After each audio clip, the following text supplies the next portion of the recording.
This is called reversible reaction. Clear है? तो simple से आप इसमें और क्या बता सकते हैं, उसके बाद लिखो आगे नेक्स्ट हेडिंग जानना,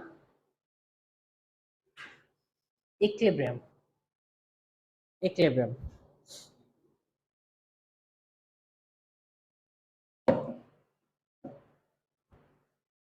ठीक है, इक्विलिब्रियम रिएक्शन या इक्विलिब्रियम। तो देखो क्या होता है, अब यहाँ से हम आते हैं मेन जो हमारा टॉपिक है। तो इक्विलिब्रियम में क्या होता है का, अगर मान लो हम एक नॉर्मल रिवर्सिबल रिएक्शन लेते हैं, नॉर्मल रिवर्सिबल रिएक्शन है A plus B giving you C plus D. If in this reversible reaction, ठीक है, इसे हम क्या बोलेंगे, फॉरवर्ड, ये क्या है आपका बैकवर्ड है। If in this reversible reaction rate of the forward is equal to rate of the backward, ठीक है, पहला तो मतलब ये कंडीशन होगा, अगर rate of the forward reaction is equal to rate of the backward reaction, then this reversible reaction और this reversible reaction will be said to be have equilibrium, ठीक है। तो यहाँ पे क्या होगा कि तब आप कहेंगे you will say that this reversible reaction is on equilibrium, ठीक है। वन ऑफ द तरीका ये हो गया। दूसरा क्या बताया था मैंने कि अगर concentration of the reactant and the concentration of the products are constant not equal, ठीक है, if the concentration of product and concentration of reactants are constant, बहुत सिंपल सा है। तो हम क्या कहेंगे, रिएक्शन क्या है आपकी इक्विलिब्रियम में। तो लिख लो, for a reaction to be, for a reversible reaction to be in equilibrium,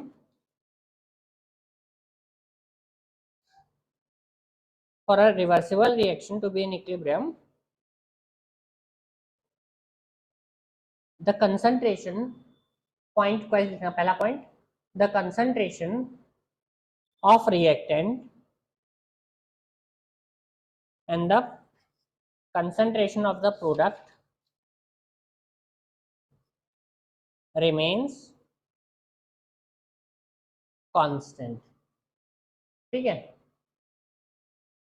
second point, ये मेन है, अभी इसको इलेबोरेट भी करेंगे हम, ठीक है, थोड़ा सा एक्स्ट्रा। सेकेंड पॉइंट है concentration remains constant. Second point,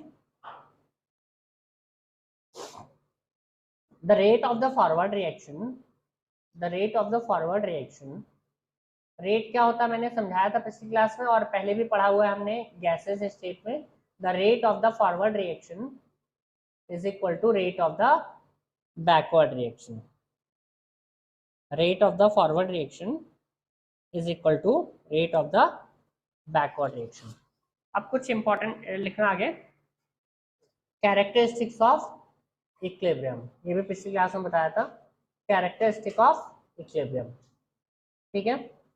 तो पहला पॉइंट डालना क्या, हाँ, उसके अलावा मैंने क्या बताया था कि equilibrium can be achieved from any side from the rate. जैसे मैंने पैसे वाला एग्जांपल दिया था ना, तो मैंने क्या कहा था कि पैसा ये भी देके कर सकते हैं और वो भी देके कर सकते हैं। तो लिखो, पहला पॉइंट लिखना, equilibrium, at equilibrium the rate is constant or rate is equal, sorry, at equilibrium the rate of forward is equal to rate of backward।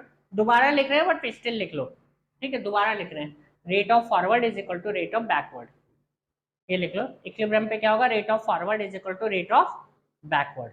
Second point क्या बोला था मैंने, कंसंट्रेशन कांस्टेंट होगी, लेकिन इसको थोड़ा इलेबोरेट करते हैं। कंसंट्रेशन क्या होती है, एक मेजरमेंट का तरीका ही तो है।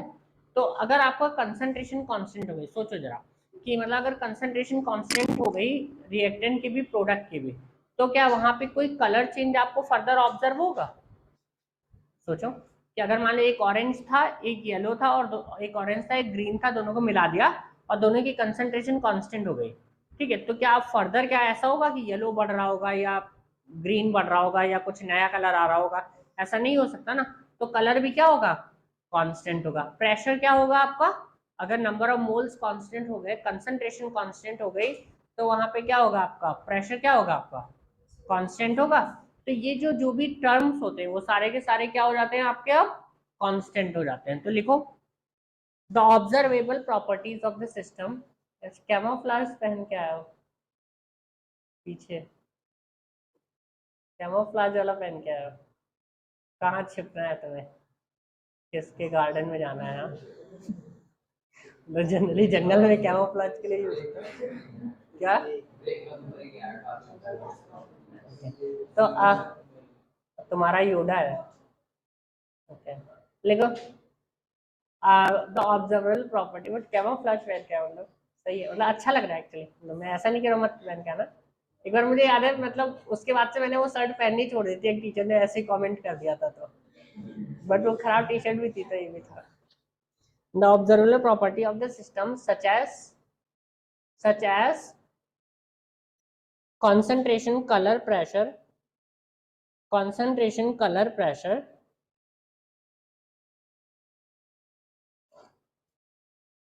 remains constant at equilibrium। अच्छा, थर्ड पॉइंट जो था शायद ये मैंने बताया नहीं था।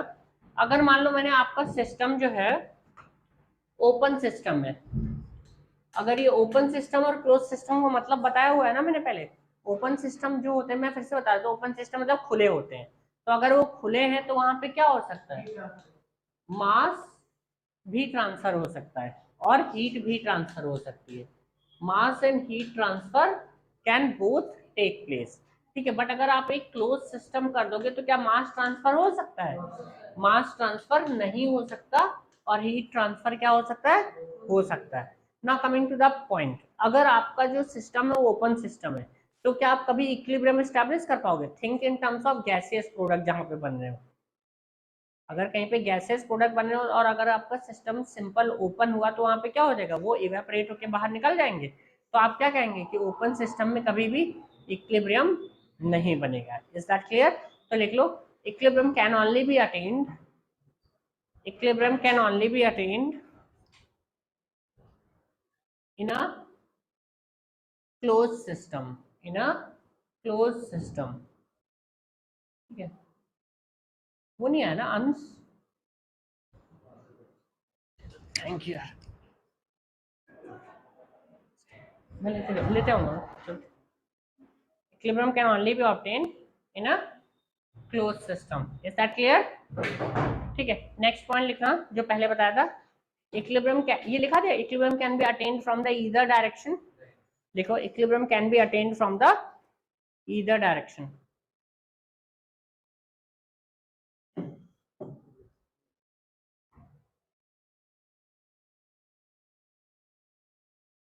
ये तो ऑनलाइन क्यों आ रहा है बेटा अंश? आप फिर से, हाँ फिर से काम हो गया क्या? क्या तबीयत खराब है। अच्छा, तबीयत खराब हो गई।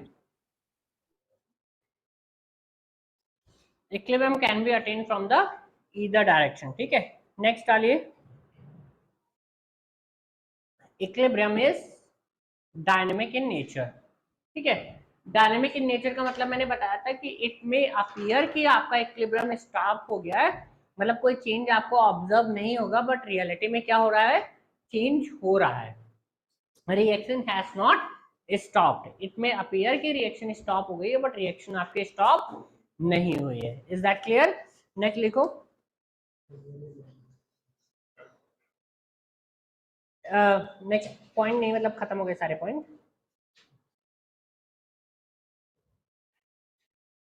लिख लो, एक पॉइंट और लिख लो, इसको आगे इलैबोरेट करेंगे। A catalyst does not alter, a catalyst does not alter, a catalyst does not alter the state of equilibrium। इसका मतलब क्या हुआ, ट्राई टू अंडरस्टैंड। अगर मान लो आपके पास एक इक्विलिब्रियम है तो कैटलिस्ट का बेसिक काम क्या होता है, आपका रेट को बढ़ाना। तो कैटलिस्ट क्या करता है, रेट ऑफ फॉरवर्ड को भी उतना ही बढ़ाता है और रेट ऑफ बैकवर्ड को भी इतना ही बढ़ाता है। तो होता क्या है, catalyst only helps in the attainability of equilibrium little bit quicker.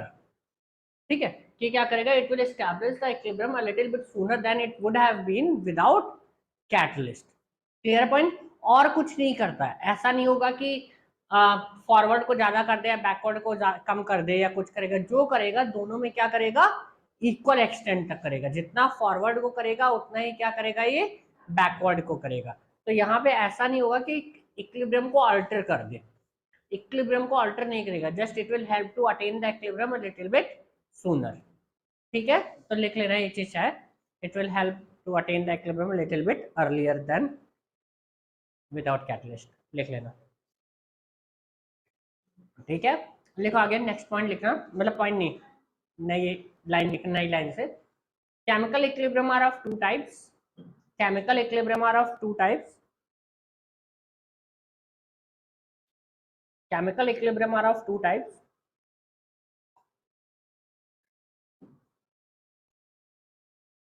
physical and chemical। एक बुक देना बेटा, फिजिकल एंड केमिकल। तो फिजिकल इक्विलिब्रियम आपकी बुक्स में पहले दिया होता है, मैं बाद में पढ़ाता हूँ। ठीक है, तो फिजिकल इक्विलिब्रियम हम बाद में पढ़ेंगे, पहले हम पढ़ेंगे केमिकल इक्विलिब्रियम। ठीक है, तो हेडिंग डालना केमिकल इक्विलिब्रियम। क्या, equilibrium are of two types, physical equilibrium and chemical equilibrium. आगे आ जाओ, इधर किनारे बैठ सकते हो, उतना पीछे बैठने की जरूरत नहीं है। अच्छा, ये पॉइंट 7.2 हेडिंग जो है आपको एनसीईआरटी में जो दी है, ये पढ़ना है आपको। ठीक है, जो मैंने कल डायनेमिक नेचर का बताया था ना कि आइसोटोपिक लेबलिंग करके, वो पढ़ना है, एक बार पढ़ लेना, फिर मैं और अच्छे से बता दूंगा। ठीक है, तो 7.2 पढ़ना है आपको। पेज गिर गया आपका। ठीक है, तो पहले हेडिंग डालो केमिकल इक्विलिब्रियम, मतलब डाल ही चुके हैं वैसे हेडिंग, अब दोबारा डालने की जरूरत नहीं है। तो केमिकल इक्विलिब्रियम में पहली हेडिंग डालना law of mass action, law of mass action. Simple है, आज की क्लास बहुत ज्यादा सिंपल है, कुछ है नहीं ज्यादा। लॉ ऑफ मास एक्शन, ठीक है। देखो, लॉ ऑफ मास एक्शन क्या था कि ये तब हुआ था जब बहुत शुरुआत थी केमिस्ट्री के। ठीक है, तो it is not applicable at all the places, केवल इक्विलिब्रियम में ही एप्लीकेबल होगा, बाकी आगे ये एप्लीकेबल नहीं होगा जब हम पढ़ेंगे। ठीक है, बट इक्विलिब्रियम में एप्लीकेबल होता है। ठीक है, लिखे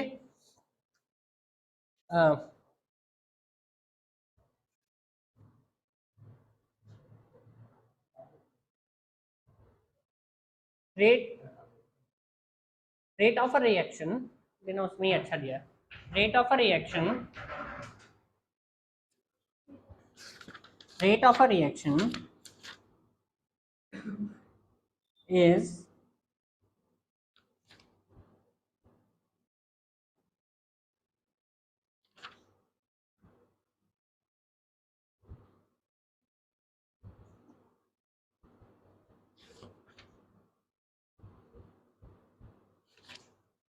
नहीं, चलो अपने हिसाब से, rate of reaction is equal to, नहीं, is proportional to the, rate of a reaction is proportional to the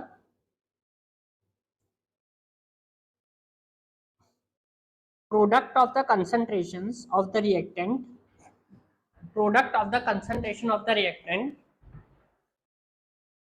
raised to the power, raised to the power their corresponding stoichiometric coefficient, raised to the power their corresponding stoichiometric coefficient।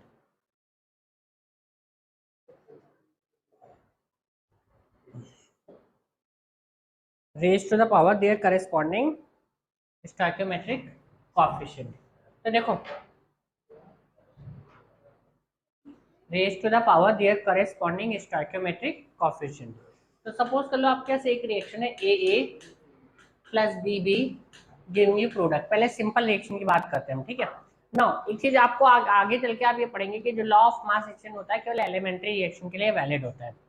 तो अभी हम बात करते हैं 1864 में ही लिया गया था, समझ रहे हो, फिर कितना पुराना है, मतलब बहुत पुराना है ना। तो यहाँ पे AA plus BB giving you product है, तो ये कहता है कि रेट ऑफ अ रिएक्शन जो होता है वो प्रोपोर्शनल टू होता है concentration of A to the power its stoichiometric coefficient and B to the power its stoichiometric coefficient. Simple सा। अब जब प्रोपोर्शनलिटी का कांस्टेंट हटाएंगे तो यहाँ पे क्या आ जाएगा, रेट कांस्टेंट आ जाता है। ये बताया था रेट कांस्टेंट होता है। नहीं बताया? ओके, तो इसको रेट लॉ बोलते हैं, जिसको नहीं पता। जैसे रेट को लिखने का एक दूसरा भी तरीका था, याद है? Minus D A by D T बताया था, मतलब D change in concentration divided by time, तो वो था। एक ये भी तरीका होता है, ये हमारा ज्यादा यूजफुल है, वो वाला आगे 12th में यूजफुल होगा, अभी ये है। तो रेट हमारा कैसे लिखते हैं हम? जो भी हमारे रिएक्टेंट होंगे उनका multiplication raise to their corresponding stoichiometric coefficient. तो यहाँ पे ए है, ए की कंसंट्रेशन टू द पावर क्या है, इसका जो स्टोइकियोमेट्रिक कोएफिशिएंट है that is lower case A, then B, then उसका क्या होगा, लोअर केस बी। तो यहाँ पे जब स्टोइकियोमेट्रिक कोएफिशिएंट सॉरी प्रोपोर्शनैलिटी का साइन हटाते हैं तो यहाँ पे जो आता है इसे हम बोलते हैं रेट कांस्टेंट। ठीक है, तो यहाँ पे क्या आ जाएगा, A to the power A B to the power B. ये होता है आपका लॉ ऑफ मास सेक्शन। कोई डाउट है किसी को इसमें? कुछ होना नहीं चाहिए, सिंपल स्ट्रेट फॉरवर्ड है।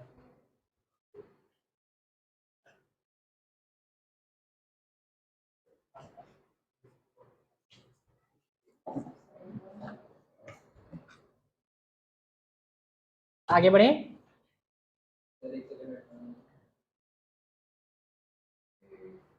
रेट कांस्टेंट बोलते थे, ठीक है। बढ़े आगे ना, सी। अब यहाँ से बहुत सिंपल है, आज क्लास हद से ज्यादा सिंपल है, कुछ है नहीं। नेक्स्ट क्लास में थोड़ा सा डिफिकल्टी होगी।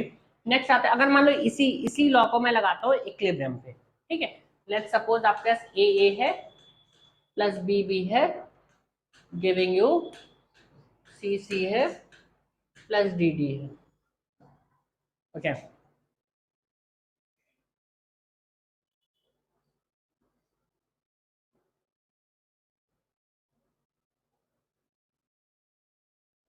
मैंने लॉ ऑफ मास सेक्शन क्या लिखा है फिर से बताना।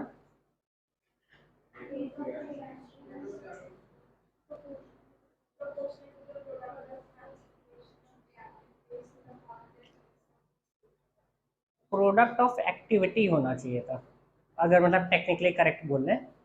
फिर आपके सिलेबस के according activity is equal to constant concentration होता है, नीचे नोट करके लिख लेना उसमें, ठीक है। एक टर्म हम या रहने दो, बाद में कर लेंगे, पहले इसको देख लेते हैं, बाद में कहीं क्वेश्चन में करा दूंगा मैं। तो ए है, बी है, सी है।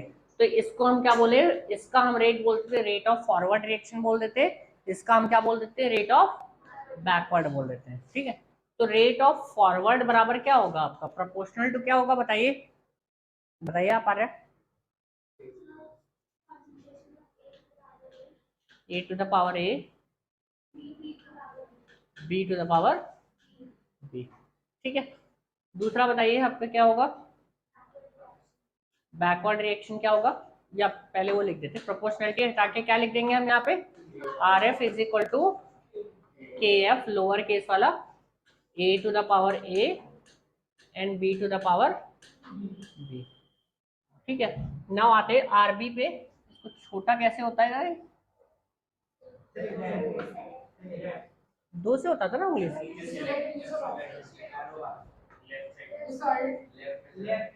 अच्छा लेफ्ट में यहाँ,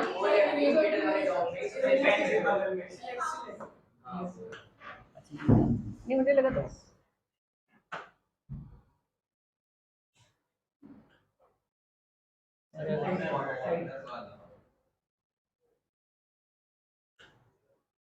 ओके। तो ये हो गया आपका आर एफ हो गया। अगर हम इसकी बात करते हैं आरबी,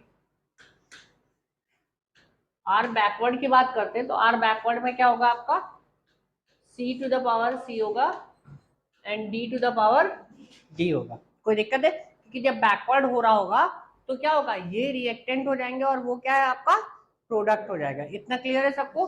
तो आरबी की जगह पे अगर प्रोपोर्शनैलिटी का साइन हटाएंगे तो यहाँ पे क्या हो जाएगा आपका, K B C to the power C and D to the power D, ठीक है। तो ये आपका है आर एफ और ये क्या है आपका आरबी। और इक्विलिब्रियम की कंडीशन क्या होती है, एट इक्विलिब्रियम क्या होता है आपका, R F is equal to RB. तो रख दो दोनों को, तो यहाँ पे क्या हो जाएगा, K F is sorry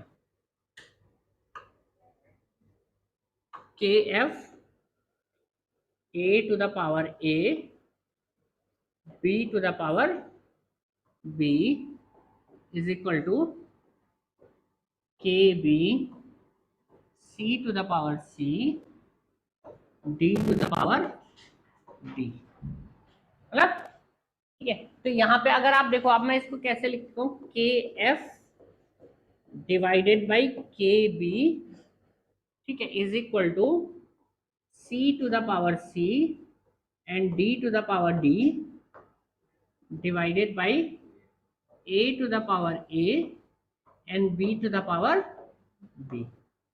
clear है? तो ये आ गया आपका। अब देखना यहाँ पे,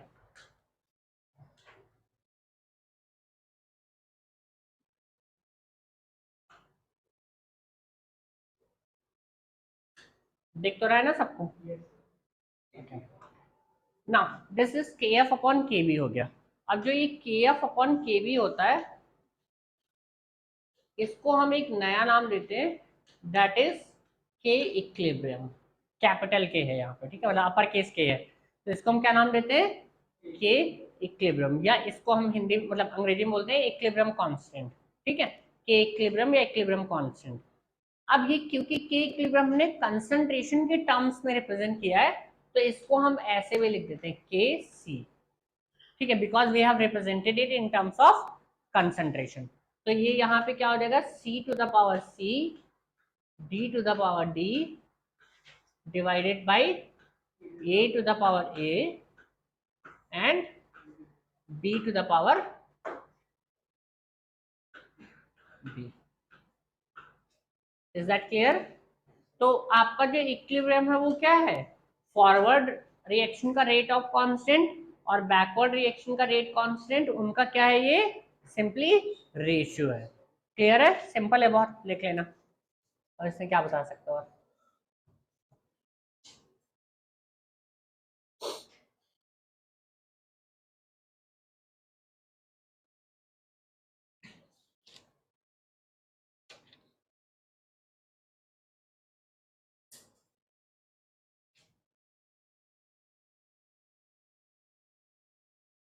ठीक है, बढ़े आगे।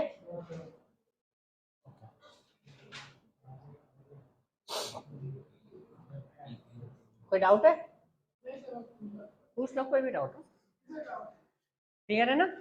ठीक है, तो ये आपका रेट कांस्टेंट। अच्छा, now coming to one point, यहाँ पे कंसंट्रेशन है, ठीक है। कंसंट्रेशन जो हम जनरली डिफाइन करते हैं, अभी आप इसीलिए कंसंट्रेशन जो आप जनरली डिफाइन करते हो, किसके लिए करते हो, एक्वस के लिए, एंड समटाइम क्या करते हो आप, गैस के लिए कर सकते हो, ठीक है। तो जब भी कभी भी आपके पास कोई प्योर लिक्विड लिया होगा, ठीक है, जब भी कभी प्योर लिक्विड लिया होगा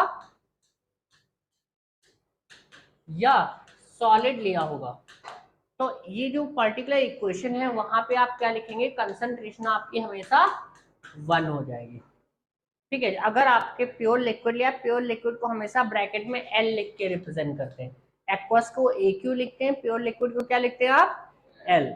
तो वहां पे कंसंट्रेशन आप क्या लेंगे, 1 लेंगे। क्लियर है?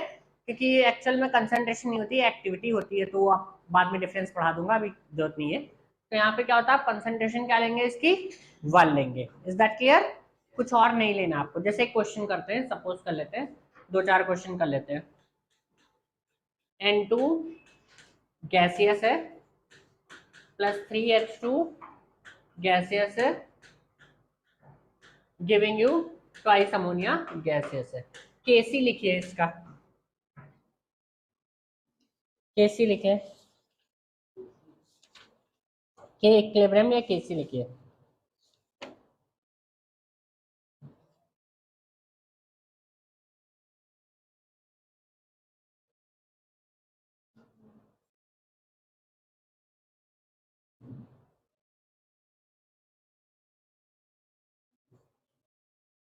कुछ लिखने के लिए ऐसा है नहीं, ज्यादा लिखिए आराम से, तो रिएक्शन रट जानी चाहिए थी अब तक, इतनी बार यूज करते हैं।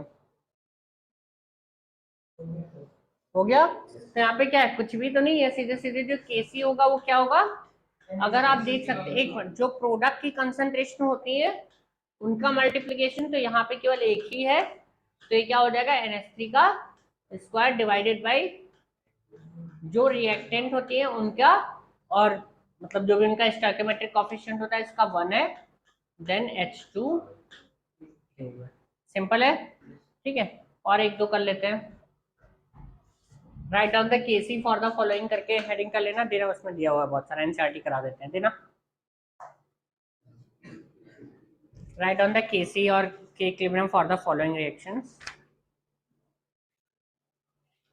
केसी लिखना है आपको।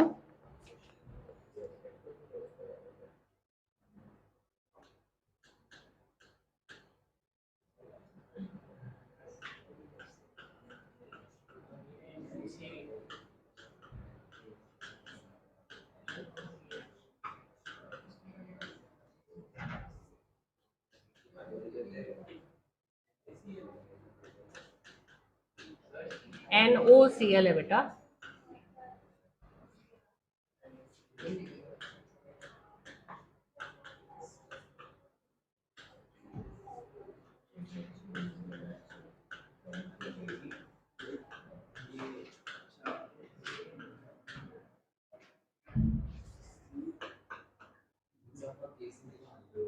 हाँ, इन सब का केसी लिखना है, निकालना नहीं, बस लिखना है।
करिए।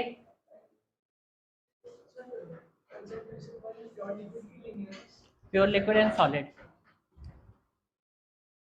करिए।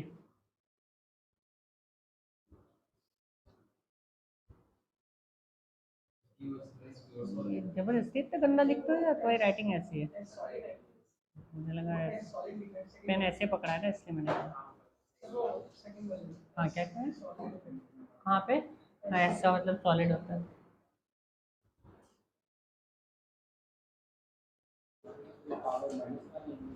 हम्म।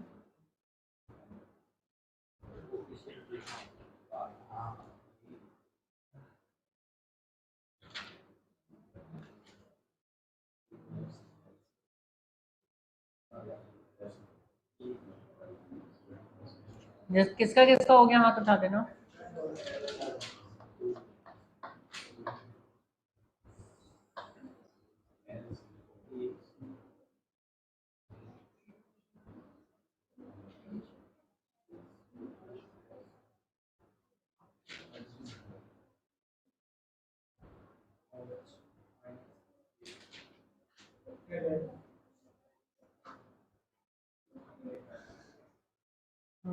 सही है, पहला सही है।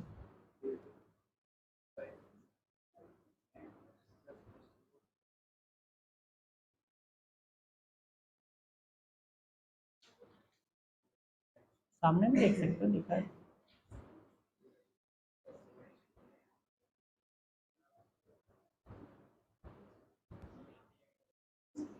पहले FeOH का होल ट्राइस देखो, कंपाउंड तो देखो ना, फिर उसके बाहर क्या है, कितना है उसका स्टोइकोमेट्रिक कोएफिशिएंट। कंपाउंड FeOH का होल ट्राइस है ना, देखो वहाँ पे। और उसके कितना स्टोइकोमेट्रिक कोएफिशिएंट क्या है उसका, उसके आगे कितना है, 1 है 2 है, कितना है नंबर? तो ये 3 क्यों लिखा है यहाँ पे? नीचे होगा ना 3। अरे FeOH का होल थ्राइस वहाँ कैसे होता है? FeOH का होल थ्राइस तो घबरा क्यों है? यहाँ पे सही ये होगा ना कंपाउंड।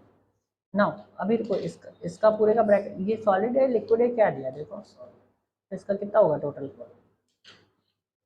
करो हो गया।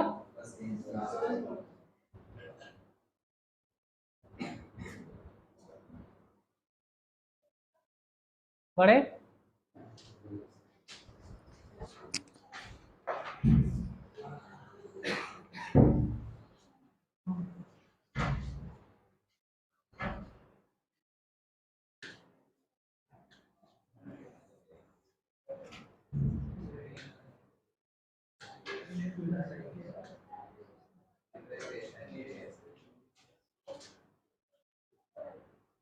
ओके तो पहला वाला देखते हैं अगर हम,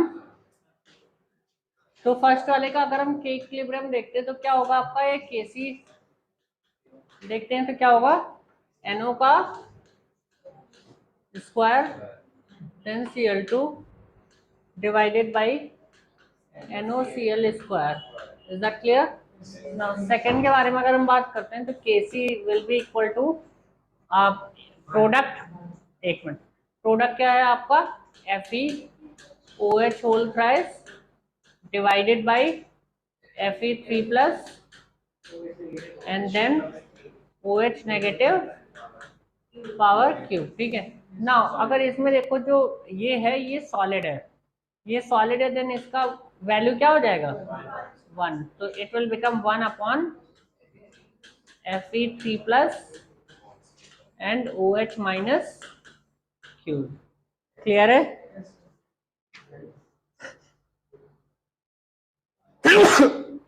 Excuse me. Now coming to the point. Okay. Third one. If you pick the third one, then the products are, you can see aqueous, so there is no problem with that. Kc is equal to CH3, COH, and CH3, C2H5, OH divided by, ये कौन सा class of compound है जो denominator में मैं लिख रहा हूँ, ऑर्गेनिक तो मुझे भी पता है, what do we call it, नहीं एसिटिक एसिड, हाँ IUPAC तो पढ़ा है ना आपने, then what type of compound it is,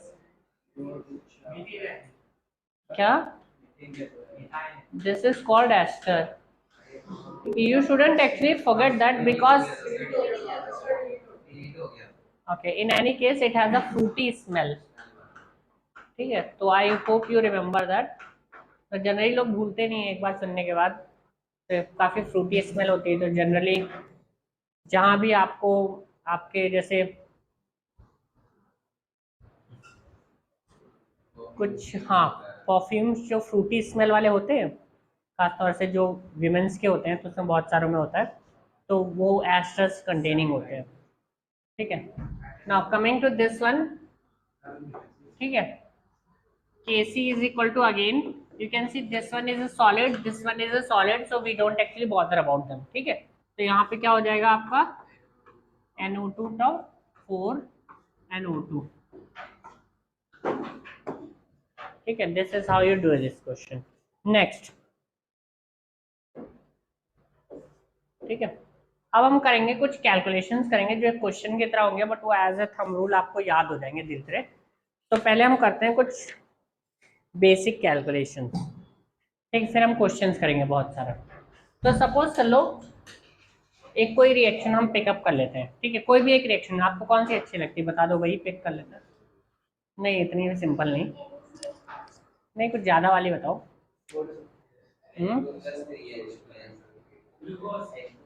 वही यूज कर रहे हैं हमेशा से।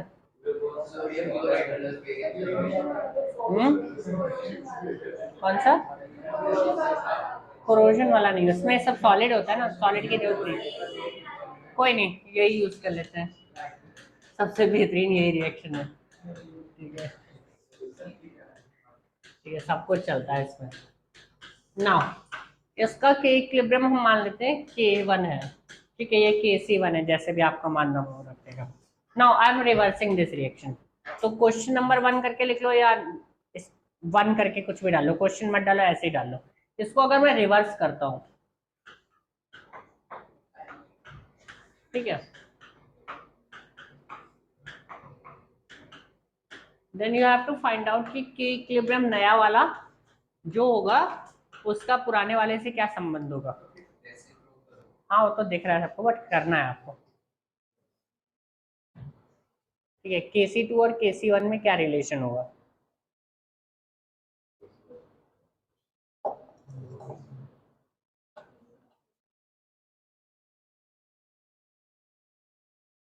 इसमें बहुत सारे क्वेश्चंस आते हैं एक्चुअली, हर बार एक नया क्वेश्चन आ जाता है, देखना, भले बहुत इजी है, मे भी इसीलिए आता है, तो करना है आपको।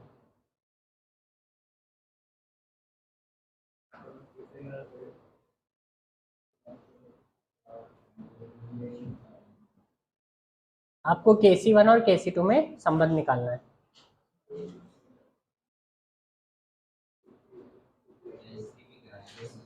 क्या गैसेस, हाँ अंडरस्टूड है, हाँ सबका कट जाता है यहाँ पे, ठीक है। तो KC1 जो है आपका, KC1 जो है आपका क्या है, अमोनिया का स्क्वायर, विधि का विधान है ना ये तो सबका कटा है सबका कटेगा और yes, कोई नहीं बचता है, क्या कोई नहीं, 3 बार कटा देते हैं इसको।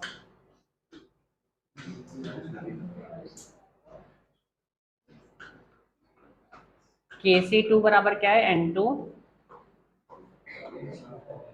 H2 का whole cube divided by NH3 का स्क्वायर। अब आप देखो KC1 और KC2 को मल्टीप्लाई कर दोगे तो एक दूसरे को वो काट देंगे, ठीक है। तो यहाँ पे क्या आ जाएगा, KC1 इंटू KC2 बराबर 1, तो KC1 बराबर KC2 बराबर क्या हो जाएगा, 1 अपॉन KC1। तो आपको ये बेसिकली एक क्या बोलते हैं, कोरोलरी बोलते हैं, क्या बोलते हैं, जो भी बनती है स्टेटमेंट एक आ जाएगा कि बेसिकली जो अगर आप रिएक्शन को रिवर्स करते हैं तो इक्विलिब्रियम कांस्टेंट क्या हो जाते हैं आपके, इनवर्स रेसिप्रोकल हो जाता है उनका, ठीक है। तो लिख लेना, if you reverse the reaction the equilibrium constant becomes reciprocal. Clear है, ठीक है। अब दूसरा काम करो, अगेन पहले यही रिएक्शन ले लो, N2 plus 3H2 giving you twice ammonia, सब कुछ गैस है, ठीक है, I am not writing gas all the time, ठीक है। अब इसमें क्या करो, इसका KC1 है, इसको क्या करो 2 से मल्टीप्लाई कर दो, ठीक है, सब कुछ गैस है, अगेन चाहे ऊपर KC2 कर लो और बताओ क्या होगा, हाँ बट कर लो,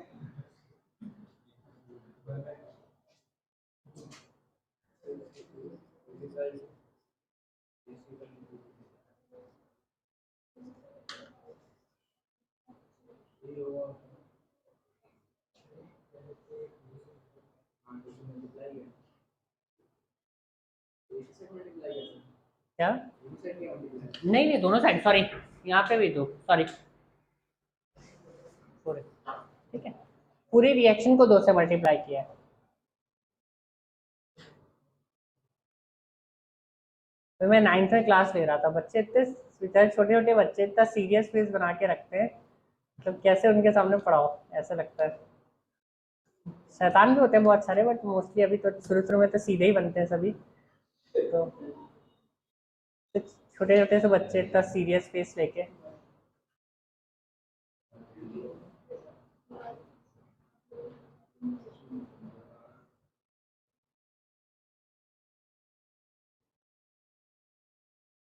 आप लोगों को नहीं लगा छोटे बच्चों को रुलाने में बहुत मजा आता है ना, मतलब जो बहुत छोटे होते हैं, बट ये तो थोड़े बड़े हो गए, बट तो क्या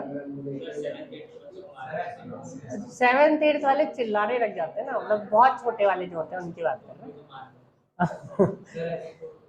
क्या, हाँ रेसिप्रोकल हो गए, नहीं बेटा, यहाँ पे केसी, देखो केसी, केसी 1 के बारे में अगर हम बात करते हैं, अमोनिया का square divided by N2 H2 का क्यूब, ठीक है। Kc2 के बारे में अगर हम बात करते हैं, अमोनिया का 4 डिवाइडेड बाई N2 का स्क्वायर एंड H2 का 6। सो यू कैन इजीली सी कि ये जो है बेसिकली क्या है, Kc1 का स्क्वायर है, ठीक है। ये क्या है आपका, अगर Kc1 को स्क्वायर करो तो यही चीज मिलेगी।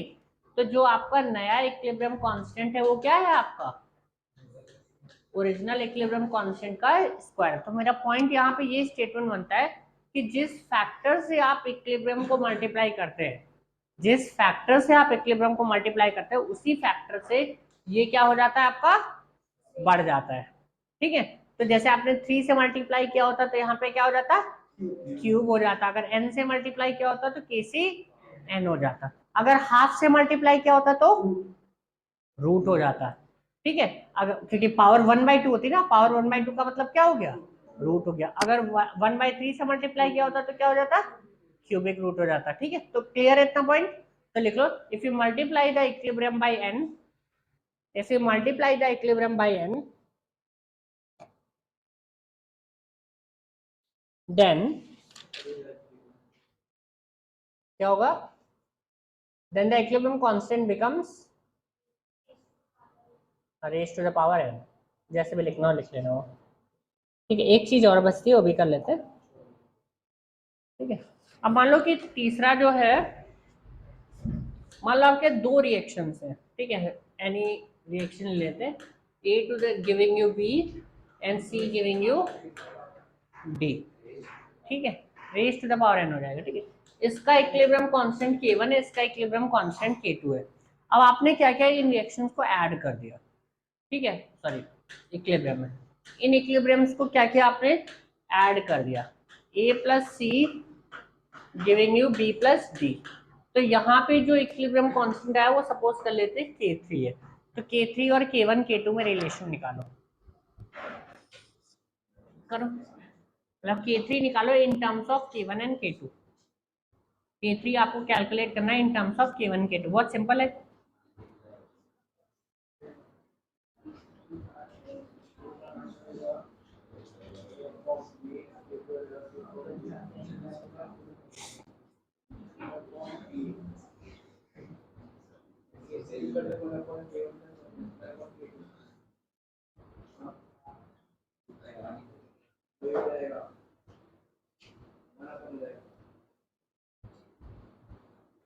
ऐड करना है दोनों रिएक्शंस को, करें,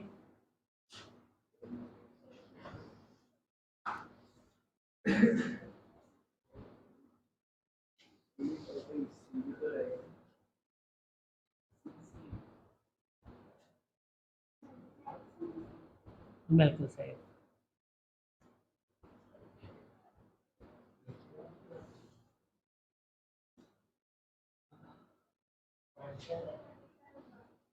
ठीक है, तो K1 जो है अगर आप देख सकते हैं, K1 क्या होगा आपका, B बाई ए, ठीक है। K2 क्या होगा आपका, D बाई सी, ठीक है। तो यहाँ पे जब आप K3 निकलेंगे तो क्या होगा आपका, B into D divided by A into C.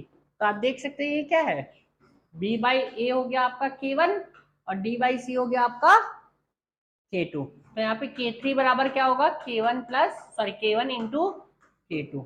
तो अगर आप दो रिएक्शंस को ऐड करते हैं तो उनका इक्विलिब्रियम कांस्टेंट क्या होगा आपका, मल्टीप्लाई होगा।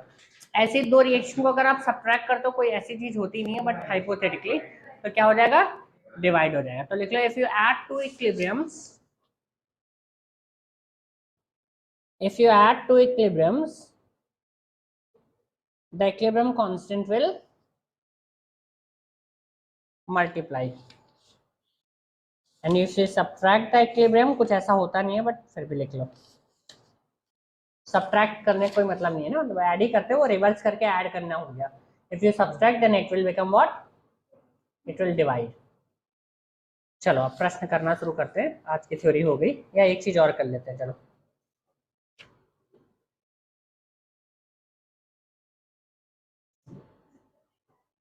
चलो कर ही लेते हैं। लिखो equilibrium constant, equilibrium constant heading डालना, फिर क्वेश्चंस करते हैं। Equilibrium constant in terms of pressure, equilibrium constant in terms of pressure.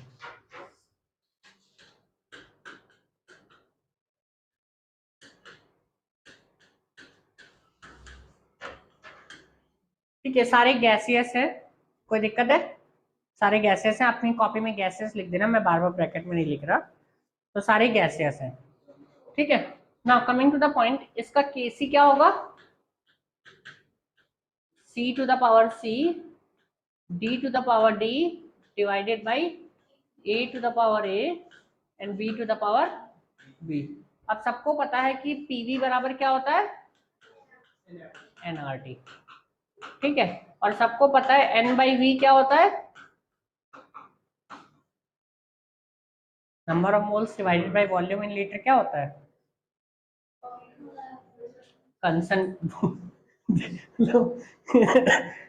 Sorry Boltzmann constant कहां से आ गया? Number of mole divided by volume Boltzmann constant कैसे हो गया?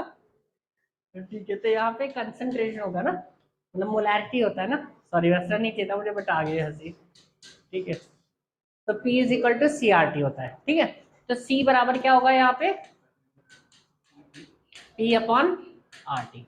इतना ध्यान रखना पहले, ये एक ऐसे प्रूव कर दिया, ठीक है। अब समझो, ये अभी तक हमने जो किया है, ये अभी तक हमने जो किया है, ये क्या है आपका? कंसंट्रेशन के टर्म्स में K को रिप्रेजेंट किया है। तो अगर प्रेशर के टर्म में P K को रिप्रेजेंट करते तो इसको हम लिखते P, ठीक है। एंड देन हम लिखते यहाँ पे पार्श, जैसे कंसंट्रेशन के टर्म में हमने किया है, ऐसे ही प्रेशर के टर्म में हम करते थे। यहाँ पे क्या होता? Partial pressure of C to the power C, partial pressure of D to the power D divided by partial pressure of A to the power A and partial pressure of B to the power B। ये होता है आपका Kp, that is equilibrium constant in terms of pressure, ठीक है। Equilibrium constant in terms of pressure आप ऐसे लिखते हैं, कोई दिक्कत है? अब हम इनमें संबंध निकालेंगे कि Kc और Kp के बीच में क्या होता है। इतना बता दिया, do you want to try कि क्या होगा? इतना सामने लिखा है, इसी से हो जाएगा सारा। करिए कि Kp और Kc में रिलेशन क्या होता है।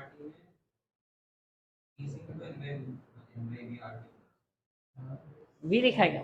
वही है, देखो नीचे P तो लिखा है, ये बनाना भूल गया था मैं आगे, ठीक है।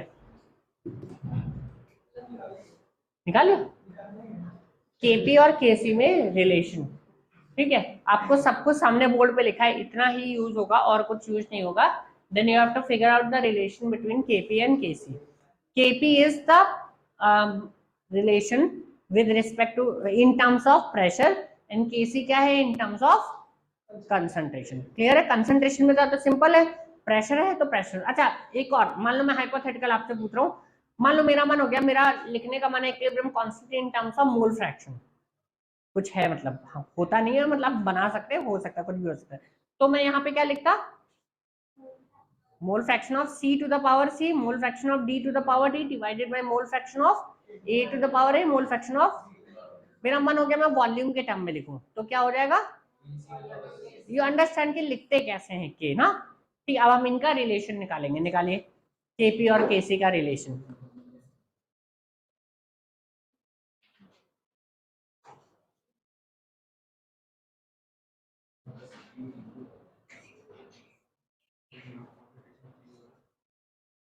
क्या हुआ? ऐसे डिफिकल्ट तो नहीं है, सब कुछ तो सामने लिखा है आपको करने का।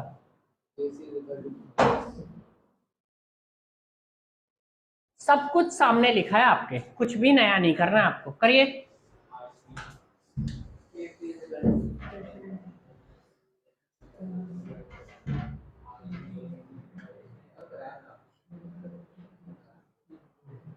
कुछ लोग के स्कूल में भी हो गया होगा आई गेस।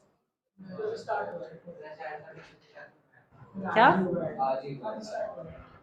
अच्छा हो गया तुम्हारे ये, तभी सुकून से बैठे।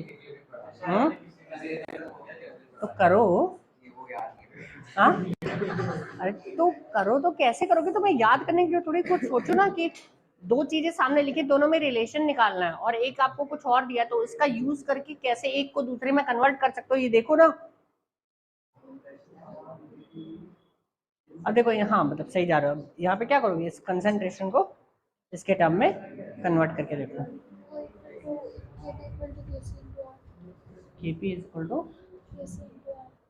और कुछ और भी होगा, लिख के करो बेटा, इसलिए मैं कह रहा हूँ इतना ज्यादा नहीं बचाते, थोड़ा लिखो इसमें, मतलब ऑलमोस्ट सही है बट कुछ और चीजें भी आएंगी, देखो ना उसमें कुछ पावर और भी आएगी, लिखो एक बार, लिख के करोगे तो गलती नहीं होगी, बाकी तरीका सही होगा अगर इतना निकाल लिया तो।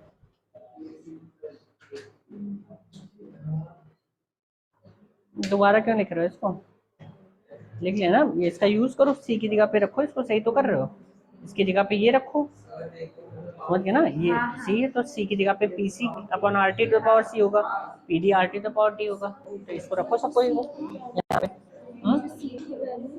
हाँ रखो बिल्कुल, रखो फिर चेक करो, बैठे क्यों हो, चेक करो ना करके। तो दिक्कत क्या है, उस लिखा ही नहीं तुमने, पहली बात तो जितनी मैंने लिखा है, C is equal to P by R T लिखा है, तो कंसंट्रेशन की जगह पे प्रेशर को करो।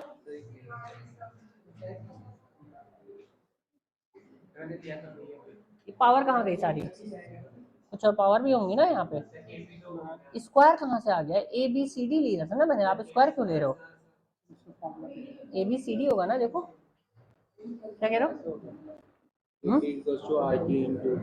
अरे लिखो, एक एक लाइन लिखो बच्चे, ये केसी था तुम्हारा, कहाँ गया केसी, केसी ये है, इतना था केसी, इसकी जगह पे रखो ये सब कुछ, सी ए बराबर क्या होगा, P A upon R T, C B बराबर क्या होगा, P B upon R T, तो सब रखो। हाँ हाँ हो गया होगा इतने एलिट्रेशन क्यों कर रहे हो, इतनी बार क्यों रिपीट किया तुमने।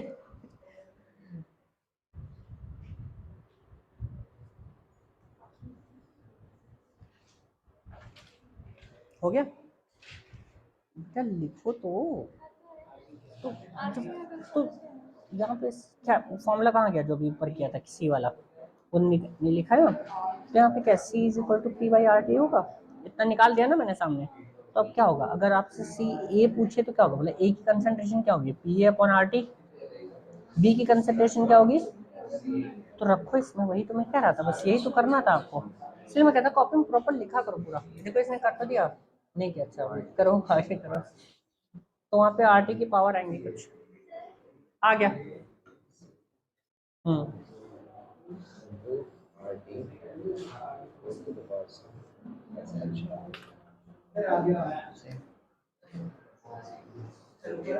हुआ सही तो जा रहे हो, अब क्या थोड़ा बड़ा बड़ा लिख लेते, तो हमें आदत खराब हो रही है, ओके तो अलग अलग कर लो, C T is equal to, इसमें केपी में डालो तो तब भी आंसर वही आएगा, ठीक है, तो वैसे करोगे तो अब क्या होगा, सी, तो यहाँ पे सी केवल क्यों लिखा, सी के लिए लिखे तो सी सी हो गया ना, सी का मतलब क्या हो गया यहाँ पे, ये बेसिकली ये हुआ ना कॉन्सेंट्रेशन है, तो इसको ऐसे लिखो ना, वो तो मैंने वहाँ पे ऐसे कर दिया, तो ये क्या हो गया, C R T to the power C, और क्या हो गया, ये क्या होगा इसका, ये डी के लिए था, तो कंसंट्रेशन ऑफ डी ये है ना, तो सही तो किया, थोड़ा सा ध्यान दो, ठीक है कर लोगे ना।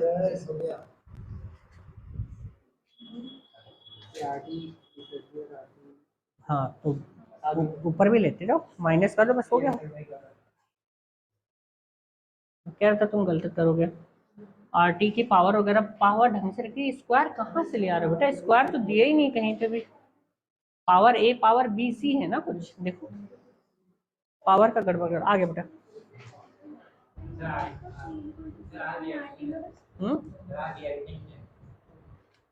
आर आर बेटा रेट, वो गैस कांस्टेंट है ना, PV is equal to NRT में, देखो तुम लोग गलत पता नहीं कैसे कर रहे हो, आ गया, अभी भी नहीं आया, अब क्या दिक्कत आ रही है, क्या दिक्कत आ रही बताओ तो, रख दिया ना तुमने सी बराबर पी, यहाँ पे लिखो ना प्रॉपर तरीके, लिखो लिखो सी की जगह पे क्या होगा,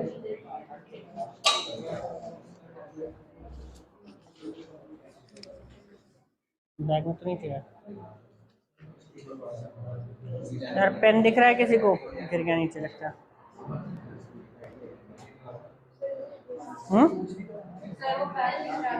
कहाँ क्या दिक्कत है तुम्हें, थोड़ा सा लिखा करो बेटा। यहाँ पे सी क्या है आपका, C to the power C D to the power D divided by A to the power A and B to the power B, ये है ना। तो सी हमने क्या लिखा है, सी बराबर पी अपॉन आर टी है, तो यहाँ पे क्या हो जाएगा, P C upon R T to the power C, यही तो P D to the power R T. लिखते तो एक बार लिखते नहीं हो आप। यहाँ पे क्या होगा, P A upon R T to the power A and यहाँ पे क्या होगा, पी बी अपॉन, तो क्या ऐसा डिफिकल्ट था क्या ये, फिर बस हो गया। क्या पी ए पी बी सब अलग कर लो, आर टी को अलग कर लो, हो गया आंसर। और आपको यही तो निकालना था, ये चीज बता रहा हूँ बेटा, वही बता रहा हूँ बस। देखो यार, मतलब ये गड़बड़ है, थोड़ा सा मेहनत करो आप लोग, अगर ये नहीं कर पा रहे हो तो गड़बड़ है। देखो इधर C is equal to P by R T है, ठीक है। तो आपको यहाँ पे क्या, कंसंट्रेशन बराबर क्या है, partial pressure divided by R, जो कि गैस कांस्टेंट है, रिएक्टेड नहीं है, टी क्या है, टेम्परेचर है। तो यहाँ पे रख दो आप जो पहला केसी था, तो केसी की जगह पे अगर इसको रखोगे तो क्या होगा, अगर आप कंसंट्रेशन ऑफ सी की बात करोगे तो कंसंट्रेशन ऑफ सी की जगह पे इसको रखोगे तो क्या होगा, pressure, partial pressure of C divided by R T to the power क्या है यहाँ पे, सी है, ठीक है। डी की जगह पे क्या होगा, अगर कंसंट्रेशन ऑफ डी लोगे तो यहाँ पे क्या होगा, pressure of D divided by R T to the power क्या होगा यहाँ पे, डी, ठीक है, डिवाइडेड बाई वहां पे क्या है, ए है। तो कंसंट्रेशन ऑफ ए की जगह पे क्या लिख सकते हो आप, pressure of A divided by R T to the power A, ठीक है। वहां पे क्या लिखोगे, कंसंट्रेशन ऑफ बी की जगह पे क्या लिखोगे, pressure of B divided by R T to the power B, clear है, ठीक है। तो यहाँ पे क्या हो जाएगा, जो न्यूमरेटर है वहां पे क्या हो जाएगा, P C to the power C and P D to the power D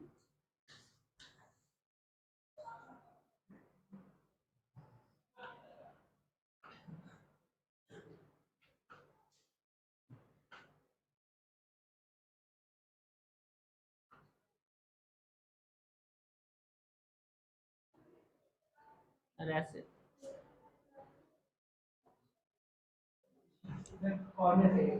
नहीं बीच से भी हो जाता है यार, ओके। तो यहाँ पे क्या होगा आपका, P C to the power C P D to the power D divided into, यहाँ पे क्या हो जाएगा, R T to the power C है नीचे और यहाँ पे R T to the power D है नीचे, तो टोटल क्या होगा आपका यहाँ पे, P C to the power C P D to the power D divided by R T to the power C plus D divided by क्या होगा यहाँ पे, P A to the power A P B to the power B divided by R T to the power A plus B, ठीक है।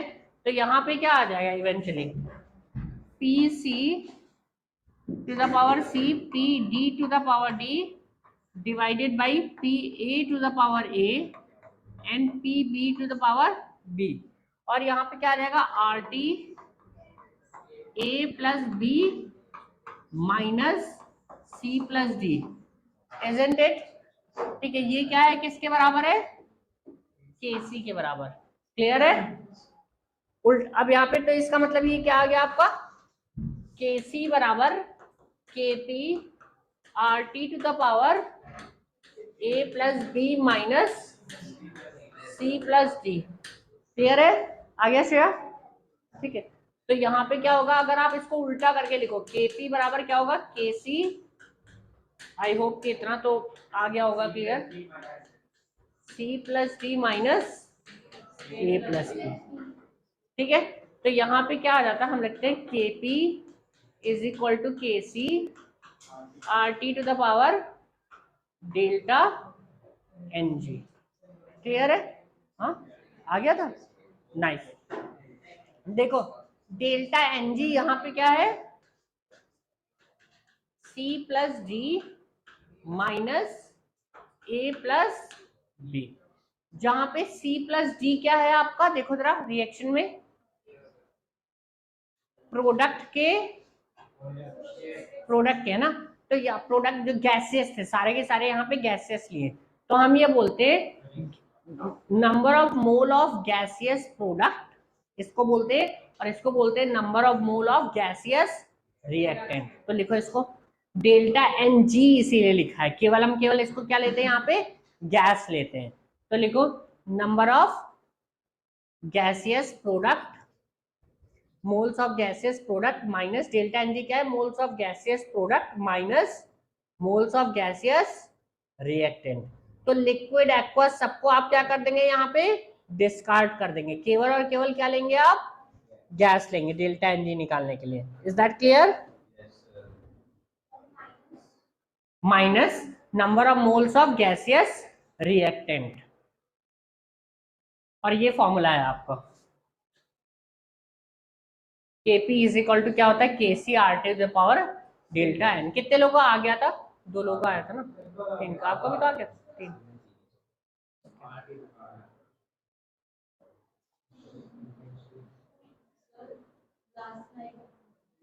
कौन सा ये,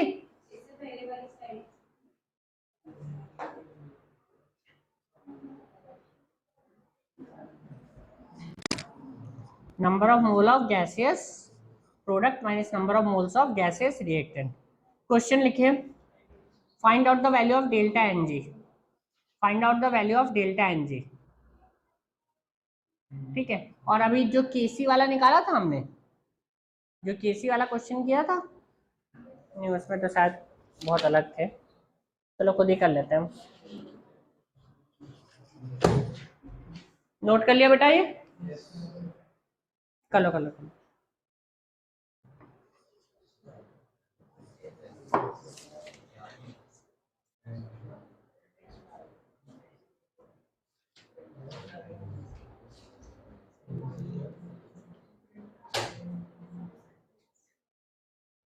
एक क्वेश्चन लिखोगे, अच्छा क्वेश्चन होगा अगर आप कर पाए तो घर के लिए। ठीक है, लिखो, होमवर्क है ये, ठीक है, डिफिकल्ट क्वेश्चन है और करके लाना है सबको, ना हो कोई बात नहीं, अटेम्प्ट सबको करना है। Define the equilibrium constant, define the equilibrium constant in terms of mole fraction, in terms of mole fraction of reactant and product। ठीक है, रिएक्शन क्या है आपकी, यही वाली है, ठीक है, रिएक्शन यही है, A plus B B giving you C C plus D D. ठीक है, सारे के सारे गैसियस हैं, ये रिएक्शन है, पहले रिएक्शन लिख लो, सारे गैसियस हैं।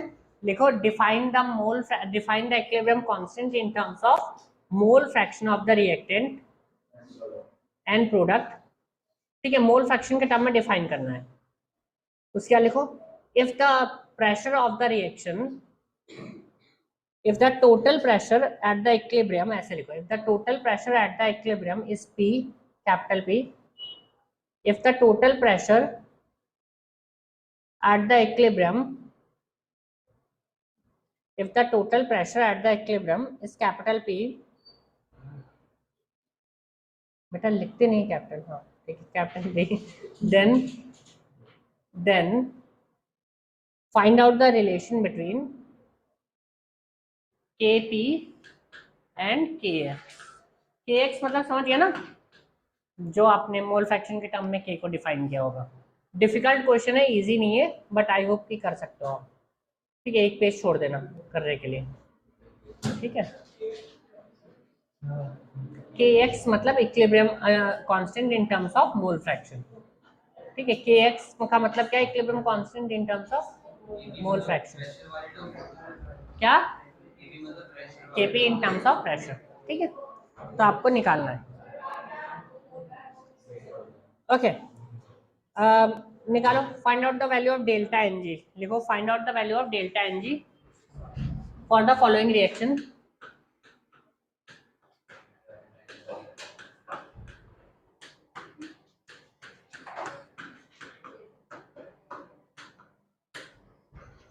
मैं तीन ही है, मतलब छोटे से क्वेश्चन दे रहा हूँ, ज्यादा कुछ नहीं दे रहा। मतलब ऐसा कोई प्रैक्टिस नहीं करानी, इसमें सबको घटाना आता है। आई होप कि सबको सब्ट्रैक्शन आता हो।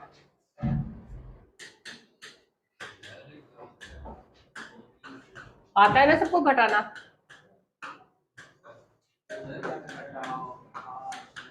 सब्ट्रैक्ट करना तो आता ही होगा सबको। डेल्टा एन जी निकालना है। हाँ हाँ, यस यस।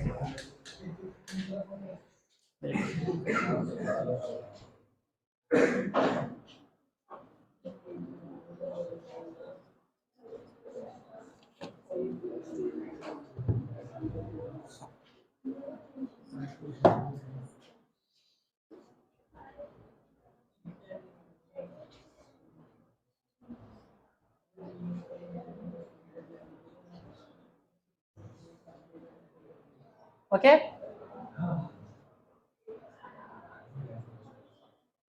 कर लिया।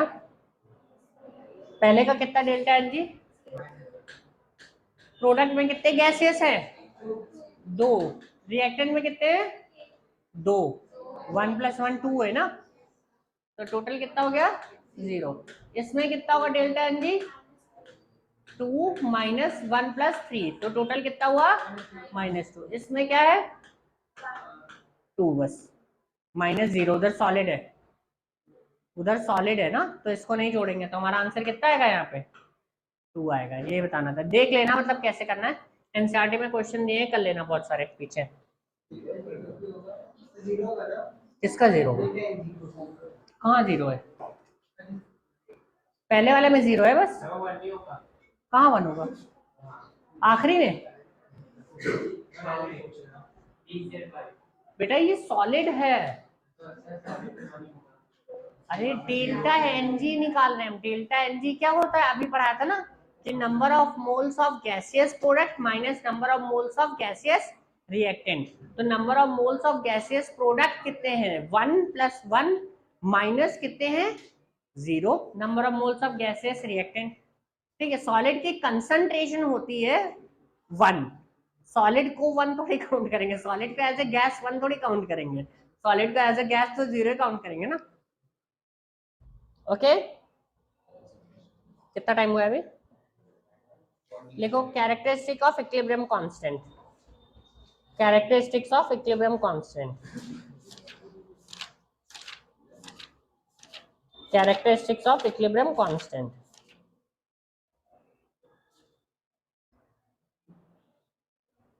लिखो, प्रॉपर्टीज भी लिख सकते थे। पहला point, the value of equilibrium constant,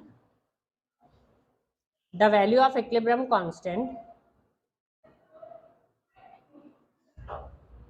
only depends on temperature. It is independent of, it is independent of, it is independent of concentration. ठीक है, ये मत सोचना कि कंसंट्रेशन बढ़ाने पे आपका क्या होगा कि इक्विलिब्रियम पे फर्क पड़ेगा, क्योंकि सोचो अगर आपने रिएक्टेंट की कंसंट्रेशन बढ़ाई तो करेस्पॉन्डिंगली क्या होगा? प्रोडक्ट भी बढ़ेगा। तो एक दूसरे को क्या कर देते हैं? वो काउंटर कर देते हैं। ठीक है, अच्छा सेकेंड पॉइंट डालना, if a reaction is favored in the forward direction, if a reaction is favored in the forward direction, ये सब आगे हम पढ़ेंगे। ठीक है, बस पहला पॉइंट आपको भी ध्यान देना है। if a reaction is favored in the forward direction, favored in the forward direction, it's the value of equilibrium constant, the value of equilibrium constant will be very high. ठीक है, अगर इक्विलिब्रियम कांस्टेंट की value बहुत high है तो इसका मतलब क्या होगा? फॉरवर्ड डायरेक्शन में फेवर्ड है वो रिएक्शन। ठीक है, बाकी बाद में करेंगे, क्वेश्चन करते हैं।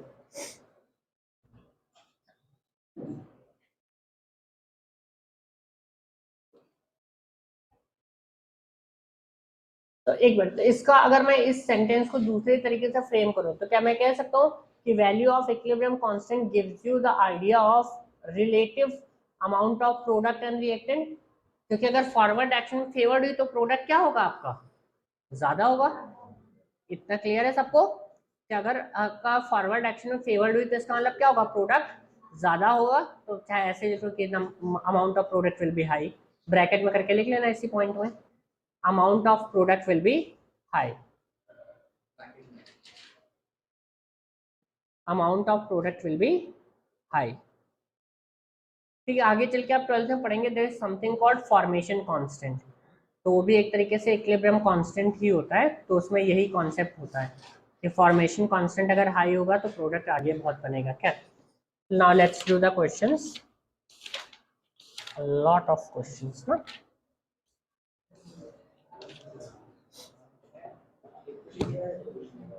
Which of the graph will show the equilibrium conditions? चलो, which of the graph will show the equilibrium conditions? Graph number A, the equilibrium condition.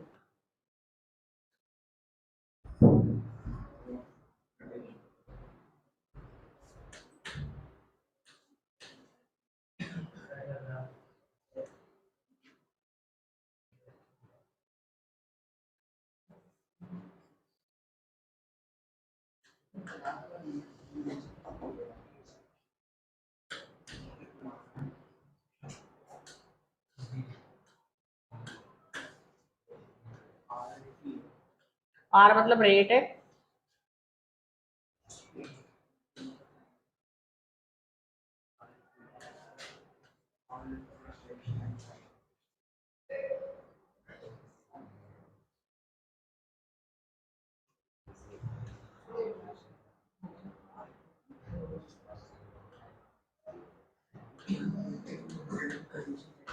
Tough है। ठीक है, क्वेश्चन इतना इजी नहीं है, मतलब ऐसे बहुत ज्यादा टफ भी नहीं है अगर ढंग से सोचा होगा। ये कैसे चित्र बना रहे हो? अरे वो मतलब मेरे से गड़बड़ हो गया था, तुमसे एक सीधी लाइन बना सकते हो। ओके, तो मल्टीपल करेक्ट है। ठीक है, कितने लोग कह रहे हैं ए सही हो सकता है? Take your time.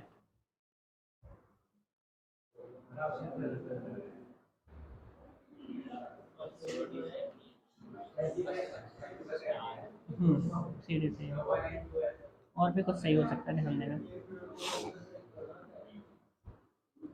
बड़े कितने लोग कह रहे हैं पहला सही है? गर्व से खाली एक ही हाथ खड़ा हुआ है, नीचे क्यों हो गया? बस एक ही आदमी कह रहा है पहला सही है। हाँ, कितने लोग कह रहे हैं ये ऑप्शन सही है? बेटा ऑनलाइन वाले भी बोल सकते हैं, ठीक है, अगर मन हो आपका। नहीं है तो कोई बात नहीं। आज मैंने देखा कि वो 9th में एक ऑनलाइन होगा, उसका वीडियो ऑन होगा, आखिरी में वो ऐसी वाली पोज बना रहा था, मेरे को लगा क्या कर रहा है वो। लास्ट में जब क्लास एंड होने जा रही थी तो आप लोग भी ऐसा ही हो, पता लगा वीडियो बंद करके डांस कर रहे हो रूम पे। ठीक है, मेरे को पता नहीं, कोई अक्षत करके बच्चा था, आई डोंट नो कौन है, प्यारा बच्चा। हो सकता नाम गलत हो, मुझे याद नहीं रहते नाम वैसे भी, इतने दिन बाद तो आप लोगों को याद हुए। ओके, हाँ हाँ, कितने लोग हाथ उठाइए, फर्स्ट वाले में कौन है? दो मुर्गे आ गए। हाँ चलिए, कितने लोग कह रहे हैं बी वाला भी सही है, मतलब मल्टीपल करेक्ट है। ठीक है, बी वाले कितने लोग हैं? जब जिसका मैं जब आंसर बताऊं तो आप सभी लोग हाथ उठा देना कि किसके किसके सारे सही थे। ठीक है, तो बी में केवल 3 लोग हैं। बी में ऐसा क्या है के, बी में 3 लोग, 4 लोग हैं बी में, 5 6। ओके, कितने लोग कह रहे हैं सी वाला सही है? सी में कितने लोग हैं? हाँ सेम है, नहीं नहीं ये थोड़ा मैं साफ सुथरा। हाँ ऑब्वियस है, मतलब जो ऊपर वाला होता है वो फॉरवर्ड से होता है, नीचे वाला बैकवर्ड होता है। ठीक है ना, कितने लोग कह रहे हैं सी वाले हैं? ओके, इतने लोग हैं सी वाले। कितने लोग कह रहे हैं डी वाला होगा? हाँ वो आखिरी में बोल देंगे कितने। कौन कौन से थे? जब मैं आंसर करेक्ट बताऊंगा तब बताना कितने लोग सही थे। ओके, ये है डी वाले। Okay, let's see. तो आपको दो चीजें पढ़ाई थी मैंने। पहला क्या होता है, रेट क्या होता है आपका, इक्वल होता है। तो यहाँ पे रेट इक्वल है क्या? ये आपका ये आपका रिएक्टेंट से प्रोडक्ट जाने का हो रहा है, इसका रेट कम हो रहा है, इसका क्या हो रहा है, बढ़ रहा है। और यहाँ पे इक्वल नहीं हुए, कांस्टेंट हुए एक पॉइंट के बाद। ठीक है, तो ये तो गलत है। ठीक है, ये तो गलत है। सेकंड पॉइंट पे आते हैं, मैंने क्या बोला था, रेट कांस्टेंट होता है, सॉरी रेट इक्वल होता है और कंसंट्रेशन क्या होती है, तो हो तो गई एक पॉइंट के बाद। देखो एक पॉइंट के बाद कंसंट्रेशन कांस्टेंट हो तो गई है, ये तो सही है।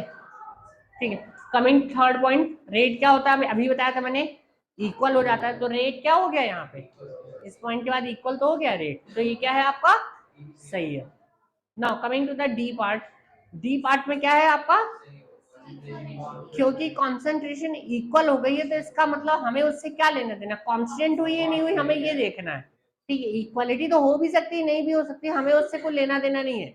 हमारा मेन ऑब्जेक्टिव क्या है कि कॉन्सेंट्रेशन क्या होनी चाहिए आपकी, कांस्टेंट होनी चाहिए। तो क्या यहाँ पे कांस्टेंट हो गई है नहीं हो गई है, तो ये भी सही है। कितने लोगों का सही था, बी सी डी तीनों? दो नहीं, कितने लोग हैं, तीनों सही थे, नहीं सही थे तीन। तुम्हारा तो पहला उठाया था तुमने, फालतू मार उठा रहे हो। तो पहला तुम्हारा गलत था ना, क्या? अब ऐसे तो कितने लोग ये एक्सक्लूसिव में बी सी डी सही है, तीन लोग हैं। तुमने भी उठाया था किसी, हाँ कोई नहीं, तुम्हारे सही थे तीनों, सही है। ठीक है, तुम्हारे दो थे, तुम्हारे भी दो सही थे ना, दो कितने लोग के थे, कोई नहीं, और मेहनत करो अभी। ठीक है, अगला क्वेश्चन करते हैं।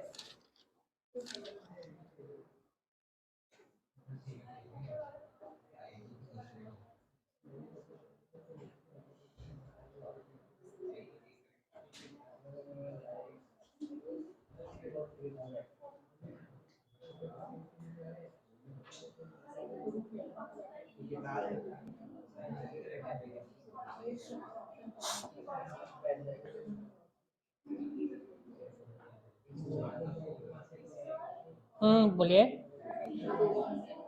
क्या,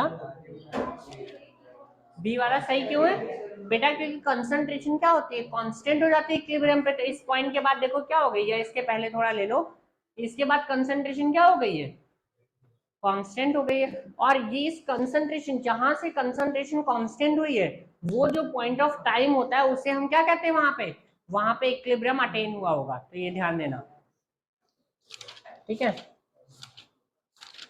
और कुछ अच्छा सा देखते हैं, हंसाने वाला ना।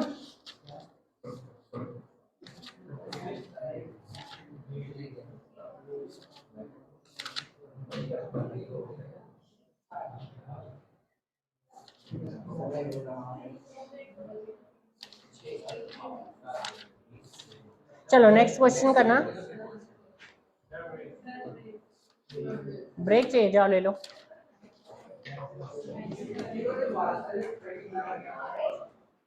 5 मिनट का ब्रेक, ठीक है, अब ये 10 मिनट लो, 10 मिनट्स का ब्रेक है बेटा, ठीक है, जो ऑनलाइन है वो भी।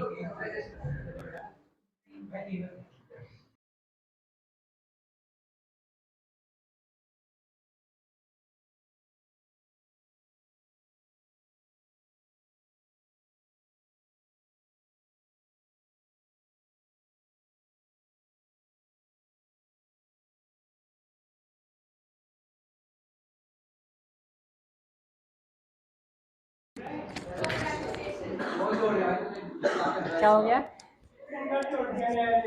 क्या तोड़ दिया, स्क्रीन गार्ड तोड़ दिया, ओके।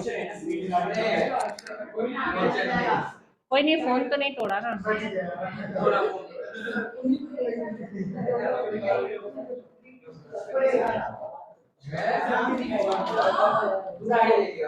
कल जब कल इसके घर पहुंच जाना कि निकाल 500 रुपए।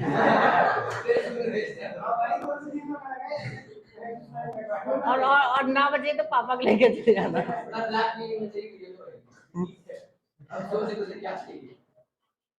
पढ़े आगे,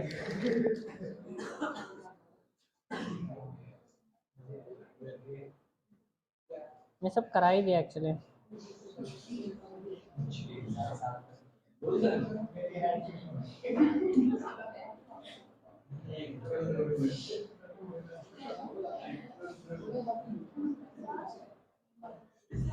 हाँ बोलिए बेटा।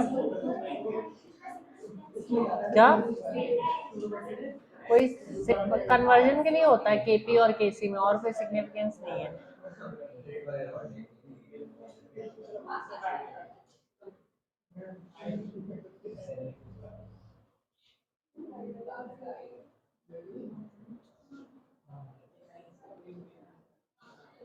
लिखो determine the Kc of the reaction, बातें कर लो।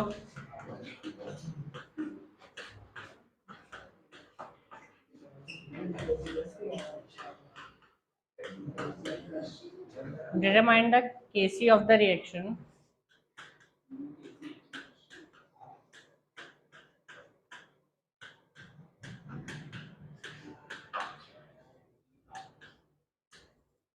Determine the Kc of the reaction from the following.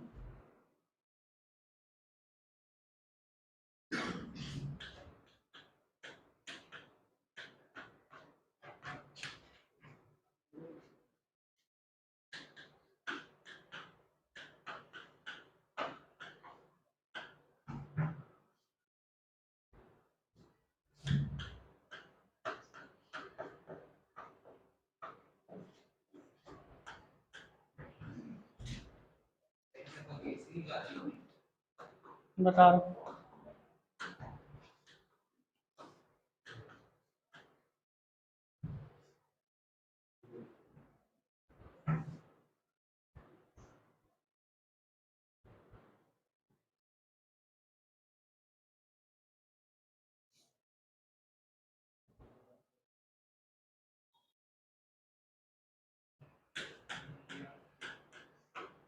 इसका इक्विलिब्रियम कांस्टेंट K1 है, इसका इक्विलिब्रियम कांस्टेंट K2 है। आपको इसका Kc निकालना है। हाँ, इन terms of K1 K2।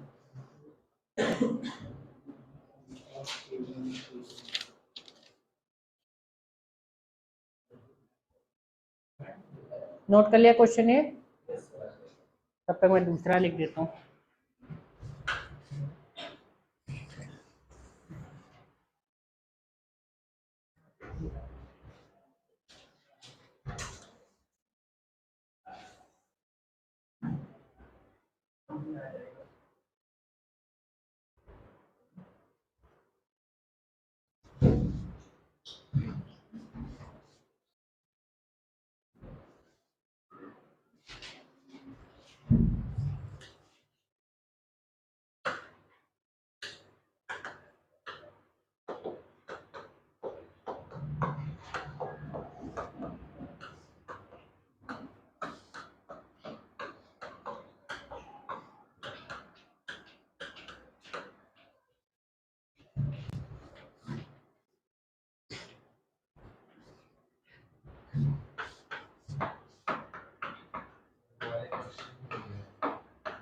Nice.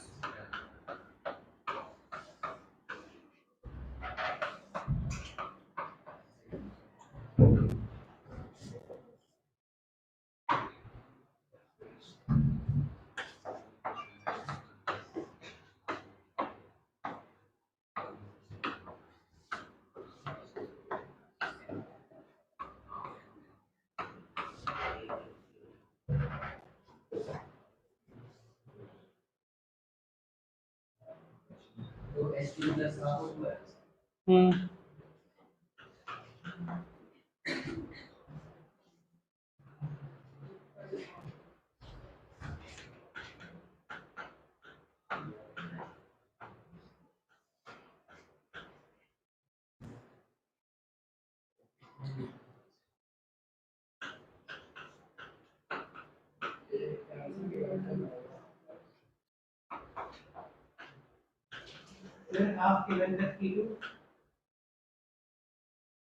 पता नहीं, अभी देखते हैं, निकालते हैं ना। इसका सब कुछ पढ़ने में आ रहा है इसमें सेकंड क्वेश्चन में। Equilibrium constant for this reaction, equilibrium constant for this reaction equilibrium constant for this reaction, that is Kc, is equal to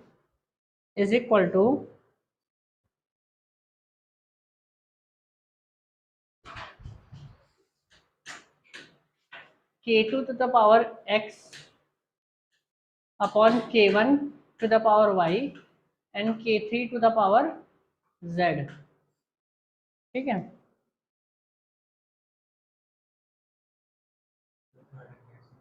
एक minute.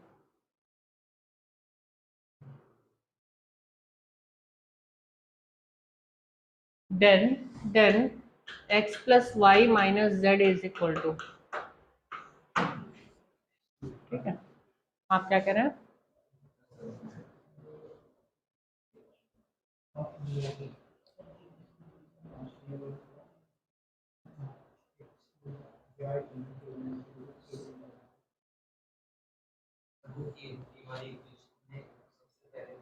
H2 plus half O2 giving you water.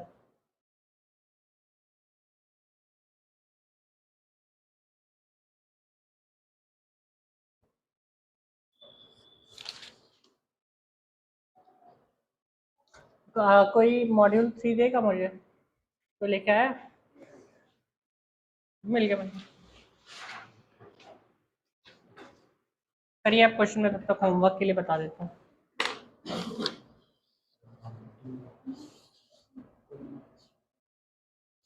इसमें straight line किसने लिख दिया? गलत print हो गया है कुछ.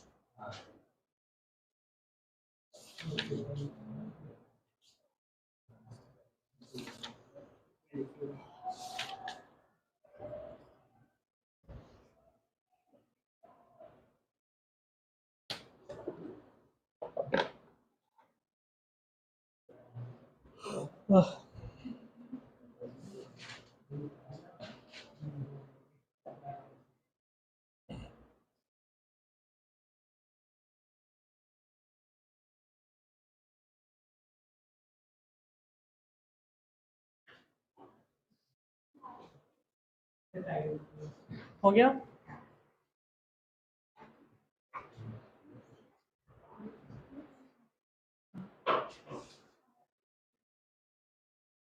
पहला वाला हो गया सबका? कितने लोगों का फर्स्ट हो गया?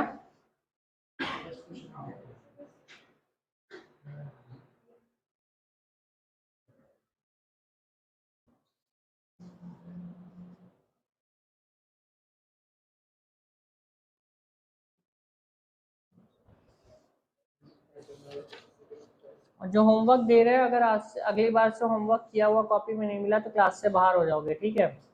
और फिर बाद में अगर आप डाउट पूछने आए तो मैं नहीं बताऊंगा. तो गलत करके लाओ, सही करके लाओ, होमवर्क करके लाना अगले 3 चैप्टर्स में. उसके बाद फिर से नहीं दूंगा मैं.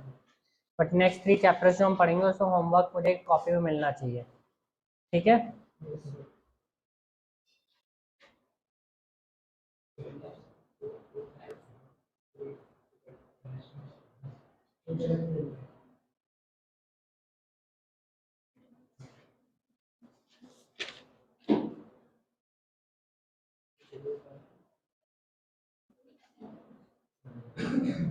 करें क्या?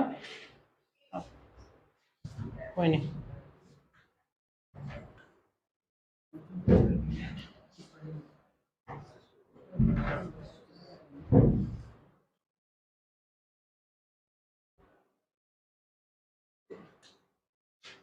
ओके, तो let's see the first question.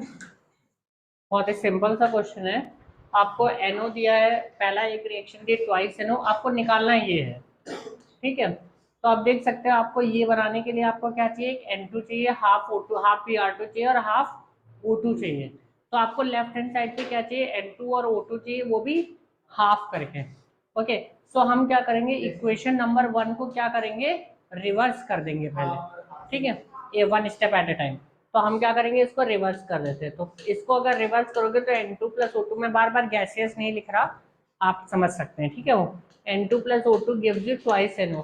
तो इसका जो अब इक्विलिब्रियम कांस्टेंट हो जाएगा वो क्या हो जाएगा? क्योंकि आपने रिवर्स किया इक्वेशन को, तो equilibrium constant becomes reciprocal. So now the equilibrium constant of this reaction will B 1 by K1. Is that clear? ना अब इसमें क्या हमें क्या चाहिए था, ओरिजिनल रिएक्शन में हमें हाफ चाहिए था। कैन यू सी यहाँ पे हाफ O2 है और हाफ N2 है। तो यहाँ पे हम क्या करेंगे, इस इक्वेशन को हम क्या करेंगे, हाफ से मल्टीप्लाई कर देंगे। तो if you multiply it by the half, जिस नंबर से मल्टीप्लाई करते हैं उसका क्या हो जाता है, वो पावर रेज हो जाता है। सॉरी, इसको भी हाफ से मल्टीप्लाई करोगे तो यहाँ पे भी क्या होगा, ये 2 गायब हो जाएगा, केवल NO बचेगा। तो यहाँ पे अब क्या हो जाएगा, जब आप हाफ से मल्टीप्लाई करेंगे तो पावर कितनी हो जाएगी, हाफ हो जाएगी। दैट मीन्स यहाँ पे जो इक्विलिब्रियम कांस्टेंट होगा वो अब क्या हो जाएगा, square root of, under root of basically हो जाएगा 1/K1 हो जाएगा। तो this is the first reaction. और हमें लेफ्ट हैंड साइड पे क्या चाहिए, हमें चाहिए Br2 चाहिए। तो देखो जरा, क्या सेकंड रिएक्शन में already Br2 left hand side पे है। हमें कितना Br2 चाहिए था, हाफ Br2 चाहिए था। तो देखो क्या सेकंड रिएक्शन में ऑलरेडी हाफ Br2 है। तो सेकंड रिएक्शन को ऐसे ही लिख दो जैसे है, NO plus half Br2 giving you NOBr। अच्छा, अब इन दोनों, इसका इक्विलिब्रियम कांस्टेंट कितना था, K2 था। अब इसको अगर इक्वेशन नंबर 1 से, या इसके ऊपर वाली रिएक्शन को, इसको इक्वेशन नंबर 1 मान लेते हैं, इसको 2 मान लेते हैं। तो अगर 1 और 2 को ऐड कर दे, हम 1 और 2 को ऐड कर दे, तो लेफ्ट हैंड साइड पे भी NO है, राइट हैंड साइड पे भी यहाँ पे NO है। तो अगर ऐड करेंगे तो ये कैंसिल आउट हो जाएंगे, जैसे पहले हम इलेक्ट्रॉन कैंसिल किया करते थे उसमें ऑक्सीडेशन रिडक्शन में। तो NO NO ये क्या हो जाएंगे, कैंसिल आउट हो जाएंगे। तो आपका बनेगा क्या यहाँ पे, half N2 plus half O2 plus half Br2 giving you NOBr। और एडिशन करने पे इक्विलिब्रियम कांस्टेंट क्या हो जाते हैं, मल्टीप्लाई हो जाते हैं। तो K2 into square root of K1, तो K2 by root of K1 आ जाएगा। कितने लोग का ये आ गया था, बस, ओके। क्या गलत हुआ था मनन,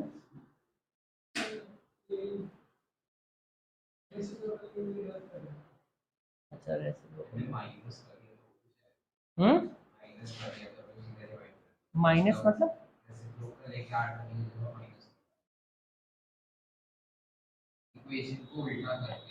it doesn't matter as long as answer same आ रहा है ना। एडिशन और सब्ट्रैक्शन तो आपके ऊपर डिपेंड करता है आप कैसे करते हैं, किस सीक्वेंस में करते हैं आप। आंसर मैटर करता है कि आंसर यही आ रहा है, क्योंकि हो सकता है जैसे इन्होंने किया कि इन्होंने रिवर्स करने की जगह पे माइनस कर दिया, तो बात तो वही पड़ेगी, इट डजंट मैटर। ठीक है, तो सबका कितने लोग का आया था, फिर से था ना, बस 2 लोगों का आया था। Okay, now coming to the second part. इसको नोट कर लिया सभी ने, इसको इरेज कर दूं मैं, नोट कर लिया सबने, नोट कर लिया।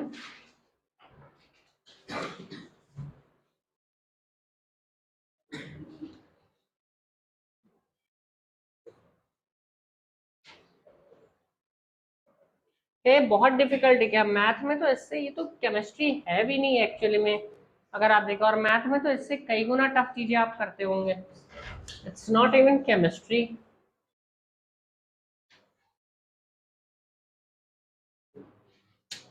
क्या हो गया ये, N2+3H2 ट्वाइस अमोनिया। अच्छा, अंडू कर सकते हैं, हाँ सही कह रहा हूँ, नाइस।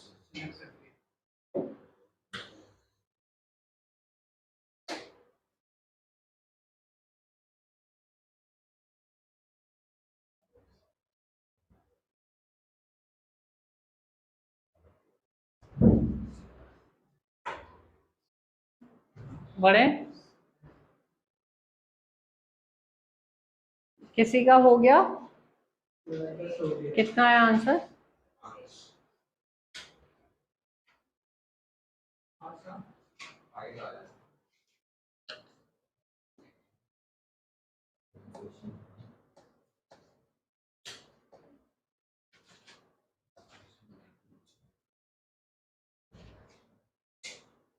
वो क्या था,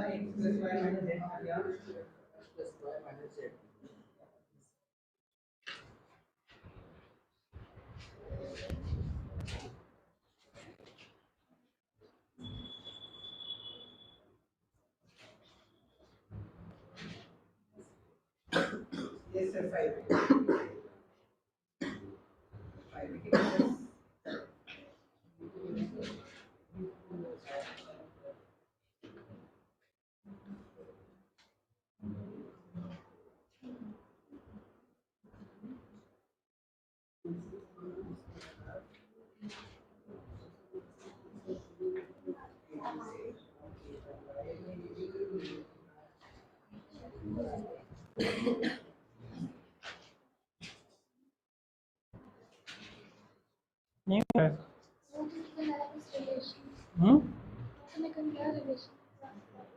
रिलेशन मतलब ये सब करने की जरूरत नहीं थी ना। रिलेशन निकालने क्या जरूरत है, आपको पता है आपको ये रिएक्शन बनानी है इवेंचुअली, है ना। तो अभी रूल लिखा है इधर, तो ये रिएक्शन बनानी है, तो इसमें लेफ्ट हैंड साइड पे कितने अमोनिया है, तो ऑब्वियस सी बात है पहली रिएक्शन को रिवर्स करना पड़ेगा। अगर यहाँ पे अमोनिया लेफ्ट हैंड साइड पे और इन रिएक्शंस को मिला के ये रिएक्शन बनानी है, तो ये रिएक्शन क्या होगी, रिवर्स करना पड़ेगा इसको। तो इसको रिवर्स करोगे तो इसका इक्विलिब्रियम कांस्टेंट क्या हो जाएगा, अपॉन क्यों लिखो, करो पहले, मैं बता रहा हूँ, अकल से आगे बैठना शुरू कर दो तुम, ठीक है। देखो यहाँ पर हम इसको रिवर्स करो पहले,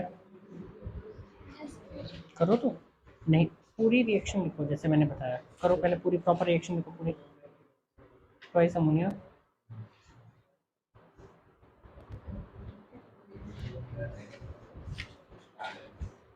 ठीक है। Now what do you need next here, oxygen चाहिए तुम्हें, ठीक है। और अभी ऑक्सीजन दोनों में है, तो अभी इसको छोड़ो, NO चाहिए तुम्हें। NO इन दोनों में किस रिएक्शन में है, इसमें, और किस साइड पे है, तो इसको एज सच ऐसे ही लिख दो, लिखो।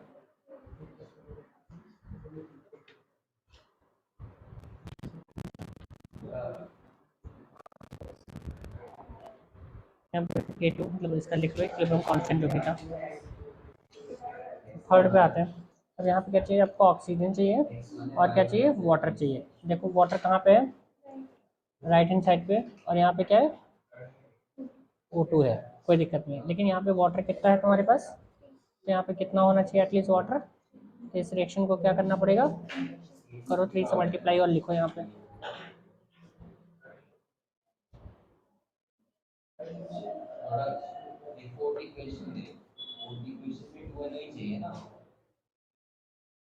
तो 3 से मल्टीप्लाई किया तो इक्विलिब्रियम कांस्टेंट क्या हो जाएगा, देखो। Now how many oxygen do you need here, तो अगर इन दोनों को रिएक्शन को ऐड करो, अगर इन दोनों रिएक्शन को ऐड करो इन दोनों को, तो क्या तुम्हारे पास 5O2 हो जाएगा, और राइट हैंड साइड पे NO और वाटर हो जाएंगे, एक NO, 2 NO और वाटर हो जाएंगे। तो करो पहले इन दोनों को ऐड, इन दोनों को ऐड करो, क्यों, लास्ट टू को, one step at A time करेंगे, ठीक है। Into gaseous plus 3H2 add कर रहे हैं ना सिंपल, प्लस कितने ऑक्सीजन हो जाएंगे, 5/2 लिखो, गिविंग कितना होगा प्रोडक्ट में, ट्वाइस NO प्लस 3H2O, ठीक है। और आपका इक्विलिब्रियम कांस्टेंट क्या होगा, लिखो यहाँ पे, अगर दोनों का ऐड किया तो इक्विलिब्रियम कांस्टेंट क्या होगा, मल्टीप्लाई हो जाएगा, लिखो क्या हो जाएगा, K2 इंटू K3 ठीक है। नाउ इस रिएक्शन को देखो और इस रिएक्शन को देखो, पहला और लास्ट, क्योंकि दो को तो हमने डील कर लिया, इस रिएक्शन को देखो और इसको देखो, क्या किया जाएगी ये मिल जाए, बताओ।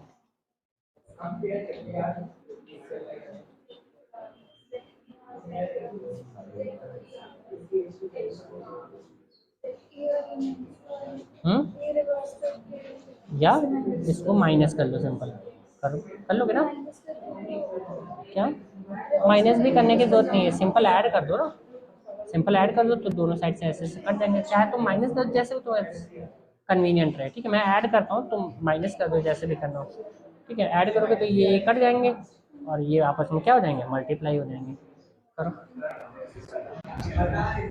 हो गया।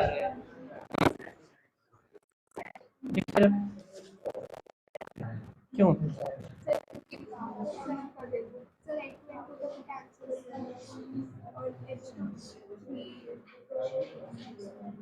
तुम सबकी वही गलती है, तुम लोग एकदम से करने की कोशिश करते हो, एक एक लाइन क्यों नहीं पकड़ते हो,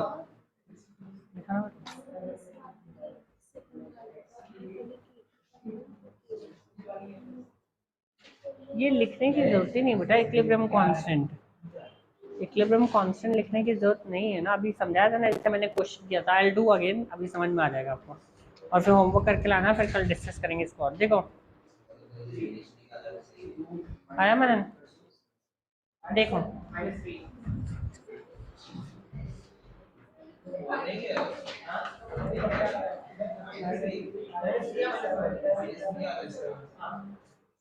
-3 नहीं आएगा, सही है 5 होगा, आई गेस। देखो इधर माइनस, मतलब माइनस तो नहीं होगा और कुछ नहीं हो सकता, 5 ही होगा। अरे करके देख ले रहे, रुक जाओ, देखो तो देखो बहुत ही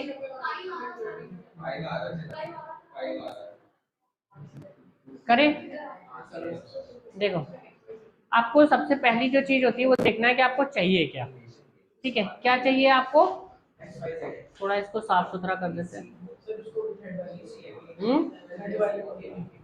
ये तो गिवन है ना, तो गिवन वाले को ठीक है, जो हमें चाहिए पहले वो देखते हैं, क्या चाहिए था, रिएक्शन क्या थी हमारी,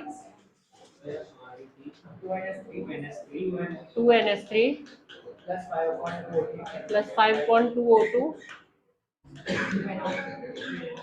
ट्वाइस NO, प्लीज बातें करना बंद कर दो।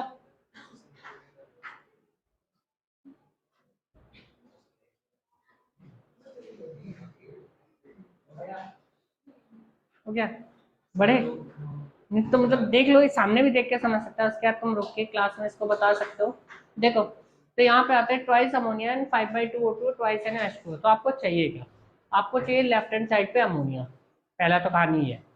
अब देखो इन तीनों रिएक्शन में किसमें अमोनिया है, simple one step at A time के अगर तुम लोग एकदम से जंप करते हो, ऐसे नहीं करने, पहले वाले में अमोनिया है इस रिएक्शन, और हमें अमोनिया किस साइड पे चाहिए, लेफ्ट हैंड साइड पे चाहिए, तो पहली रिएक्शन को क्या कर दो आप, रिवर्स कर दो, तो twice ammonia gives you N2, one step at A time, पता नहीं क्यों नहीं करते तुम लोग, और वो लिखने की जरूरत ही नहीं है इक्विलिब्रियम कांस्टेंट वगैरह। अब आपने अगर रिवर्स किया तो इक्विलिब्रियम कांस्टेंट क्या हो जाएगा इसका, अभी पढ़ाया 1/K1 हो जाएगा ना। बिफोर यू मूव फॉरवर्ड, अब देखो वहां पे कितने अमोनिया है, यहाँ पे कितने हैं, तो किसी और फैक्टर से मल्टीप्लाई करने की जरूरत नहीं है। अगर वहां पे 4 होता है हाइपोथेटिकली, तो आप क्या करते, इसको 2 से मल्टीप्लाई करना पड़ता आपको, ठीक है, इसीलिए मैं कह रहा हूँ एक चीज एक साथ देखो, एक एक फैक्टर खत्म हो गया, इससे हमने डील कर लिया, ठीक है। अब ऑक्सीजन पे आते हैं, इसमें भी ऑक्सीजन है, इसमें भी ऑक्सीजन है, तो अभी उसको किनारे कर देते हैं, ठीक है, ऑक्सीजन से अभी हम डील नहीं करेंगे।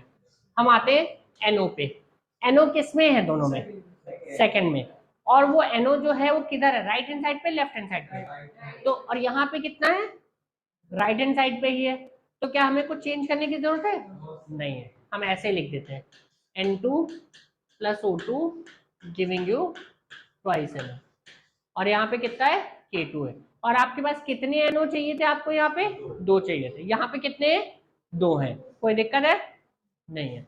अब हम आते हैं पानी पे, पानी कहाँ पे है इस रिएक्शन में, राइट में, अब हमारे पास पानी इनमें से किस रिएक्शन में, थर्ड वाले में, वो भी किधर है, राइट है, तो हमारा क्या हो जाएगा, वैसे ही लिख देंगे हम H2 plus half O2 giving you H2, ये कितना है यहाँ पे, K3 है ना, लेकिन यहाँ पे कितने पानी है चाहिए आपको, 3, और यहाँ पे है कितने, तो आप इस रिएक्शन को किससे मल्टीप्लाई करेंगे, 3 से, तो जो इक्विलिब्रियम कांस्टेंट होगा वो क्या हो जाएगा आपका,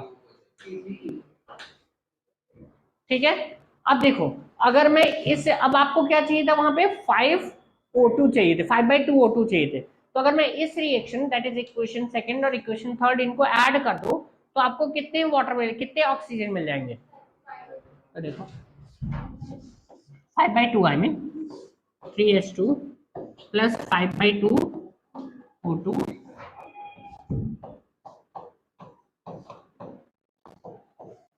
तो अब आपने मल्टीप्लाई हो जाते हैं, तो यहाँ पे क्या हो जाएगा K2 इंटू K3 क्यूब, ठीक है। अब देखो ये आ गया आपके पास, और पहली इक्वेशन है, इन दोनों से आपने डील कर लिया, इनको ऐड करके आपने एक नई इक्वेशन बना ली, क्या कहाँ 2NH3 होगा, क्या कर रहे हो? ठीक है ना, कमिंग टू द पॉइंट, आपको चाहिए क्या था, आपको क्या चाहिए था यहाँ पे, ये रिएक्शन चाहिए थी। अब आपके पास क्या है, पहली रिएक्शन बची है और आखिरी रिएक्शन बची है, तो आप क्या करो, अगर आप इन दोनों रिएक्शंस को ऐड कर दो सिंपली, तो देखो क्या होगा। अगर मैं इन दोनों रिएक्शंस को ऐड करता हूं तो क्या होगा, देखो N2 plus 3H2 plus 5/2O2, ये इक्वेशन नंबर 3 है, मतलब लास्ट वाली है। उसके बाद ऊपर क्या आ जाएगा, ट्वाइस अमोनिया, देन यहाँ पे क्या होगा, twice NO plus 3H2O plus N2 plus 3H2। ठीक है, और क्योंकि इसको ऐड किया है तो इक्विलिब्रियम कांस्टेंट क्या हो जाएंगे, मल्टीप्लाई हो जाएंगे। तो इक्विलिब्रियम कांस्टेंट क्या आ जाएगा, K2 K3 cube divided by K1। ठीक है, अब देखो N2 से N2 कट जाएगा, H2 से H2 कट जाएगा, कट गया। अब जो बचा है वो क्या है, यही तो है। तो इसमें क्या बहुत डिफिकल्ट था क्या, इतने डिफिकल्ट आपने अलजेब्रिक एंटिटी सॉल्व की होंगी, इसमें क्या था, क्यों नहीं हो रहा है क्वेश्चन से, मतलब आप तो मतलब बाइनोमियल पढ़ चुके हो ना, तो सीक्वेंस तो पढ़ ही चुके होगे, तो उसमें इतनी सारी बड़ी बड़ी चीजें सॉल्व की होंगी, इसमें क्या है, कुछ भी तो नहीं है, क्या है कुछ डिफिकल्ट है सच। दिमाग से हटा दो कि केमिस्ट्री, मतलब केमिस्ट्री तो है ही नहीं इसमें कुछ, सीधे सीधे बस यही इक्वेशन बना बना के सॉल्व करने की, 2 से मल्टीप्लाई, ऐसे तो अलजेब्रिक सॉल्व नहीं किए थे कि 2 से मल्टीप्लाई करना 2x हो गया 3y हो गया, वो जो होते थे, तो वही तो है, इसमें क्या है ऐसा। ठीक है, क्वेश्चंस लिखे आपको जो करके लाने हैं, और मैं चेक करूंगा, ठीक है, क्या देख लेते, तो क्या है K2 K3 क्यूब, देख लेते आंसर देख लेते, कोई बात नहीं, K2 K3 cube upon K1, और हमने पूछा क्या था आपसे, K2x upon K1 y K3 z। तो इसको जब चेक करोगे तो इस फॉर्म में क्या हो जाएगा, K2 अपॉन K2 1 है, मतलब K1 1 है, and K3 to the power -3 है, तो 5 ही तो हुआ, 1 + 1 माइनस ऑफ -3, तो क्या हुआ, 5 ही तो हुआ, डिफिकल्ट तो नहीं है ऐसा। आगे करते हैं, मतलब क्वेश्चन लिखिए, कॉपी देखना है मतलब, ठीक है, अगली बार रफ बना लेना कोई भी एक, बिगनर्स बॉक्स 1 करके लाना है आपको। ठीक है, एक्टिव मास जहां पे भी वर्ड मिले उसका मतलब कंसंट्रेशन है आपके लिए, ठीक है, एक्टिव मास या एक्टिविटी जहां पे वर्ड मिले उसका मतलब कंसंट्रेशन है आपके लिए। आखिरी में मैं एक्सप्लेन कर दूंगा कि क्या है डिफरेंस। ठीक है, बिगनर्स बॉक्स 2 भी करके लाना है आपको, ठीक है, बिगनर्स बॉक्स 3 भी कर लेना। यस, हाँ हाँ, नेक्स्ट क्लास ही ऑब्वियस है, जब भी है।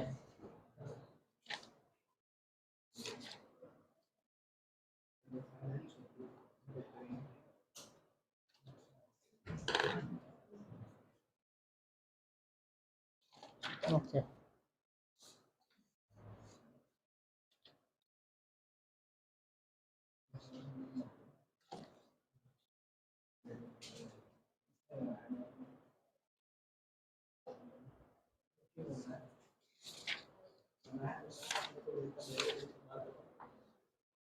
देन पेज नंबर 26 खोलना, क्वेश्चन नंबर 1 2 3 4, ऑब्जेक्ट, हाँ 1 2 3 4। देखो ऐसा नहीं कि आपको हर एक क्वेश्चन करके लाना है, कि जैसे लिखा question all reactions which are chemical disintegration is reversible, ऐसे इसमें डिटेल में लिख के नहीं लाना। I hope you understand that, कि मतलब मैं स्कूल की कॉपी की तरह चेक नहीं करने वाला ना, मतलब जो न्यूमेरिकल्स है उनको कर लेना। द पॉइंट इज कि you go through all the questions and those you deem कि आपको लिख के करना चाहिए, you can do them, those you think you can do it verbally और जो भी है वैसे कर लेना, ठीक। But I want all of them tried by you, क्योंकि मैं कोई भी पूछ सकता हूँ आपसे अगर मुझे लगा कि आपने नहीं किया तो, ठीक है। तो पॉइंट ये है कि आप सारे अटेम्प्ट कर लेना एक बार। 1 2 3 4 5 6 7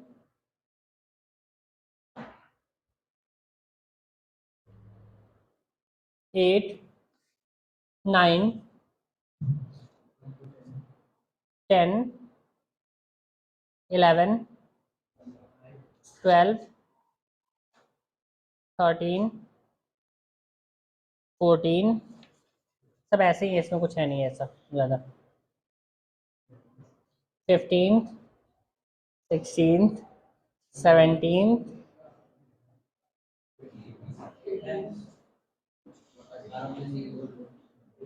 18 19 नहीं 19 कितना टाइम हुआ अभी?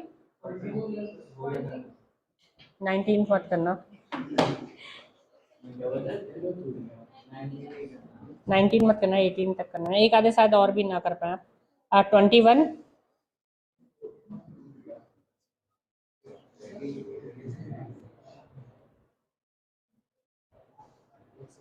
22 23 24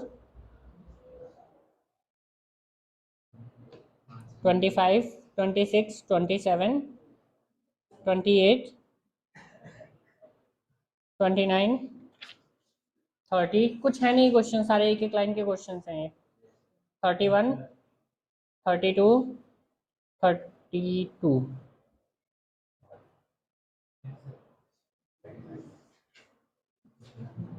32 तक ही है, और देख लेते हैं। 32 के तक ही है मतलब, हाँ नहीं मतलब 32 तक। एक्सरसाइज 1 में रुक बैठ जाओ भाई। देन पेज नंबर 38 पे question number 2, question number 2, then question number 4, question number 4, question number 5, मतलब AIPMT वाली जो एक्सरसाइजेस हैं उसकी बात करें। एक्सरसाइज 2 में क्वेश्चन नंबर 6, 2 3 4 5 6 ना, 3 नहीं था, ओके 3 नहीं है, 3 नहीं है। Then question number 11, question number 9 भी था, 9 11,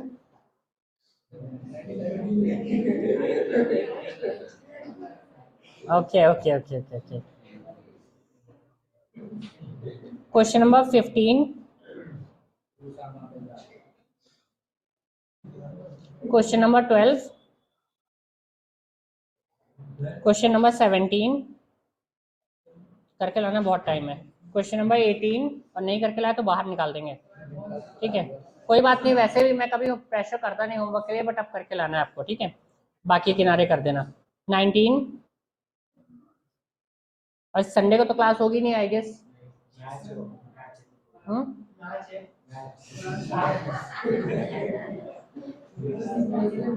20 21 हाँ 19 देन 21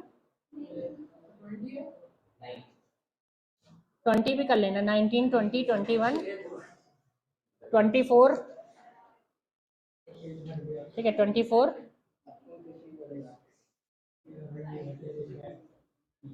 सिंपल क्वेश्चंस हैं एक्चुअली, ज़्यादा डिफिकल्ट नहीं है, मतलब ऐसा कुछ नहीं है इसमें you have to actually sit down and struggle to do questions, ऐसे कोई क्वेश्चंस नहीं है, ठीक है। अगर आपने अच्छे से जाके रिवाइज किया, it won't take more than 1 और 1.5 hour to solve all this questions that I am giving, अगर आपने अच्छे से थ्योरी पढ़ ली है तो।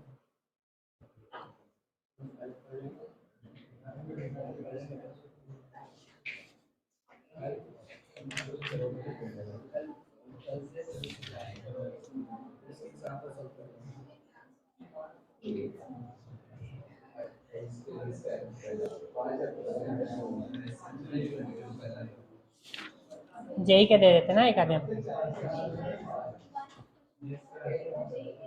कुछ जेई के दे रहे हैं, बीच का एक्सरसाइज 3 नहीं दे रहा हूँ मैं अभी, ठीक है। पेज नंबर 50 पे है जेई के question. Question number 1,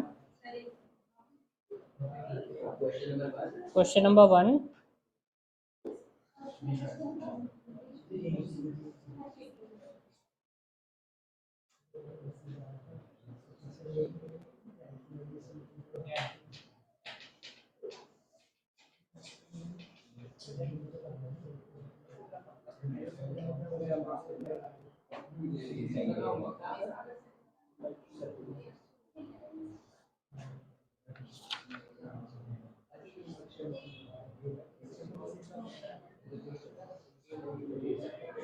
question number 15,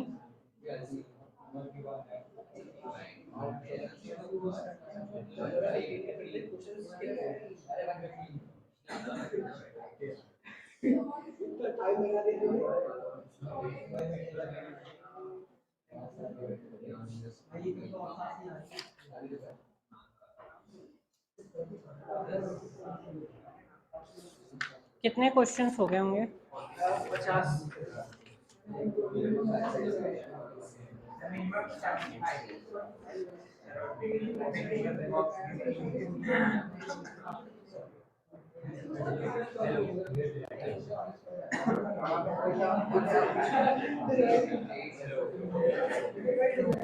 that is all.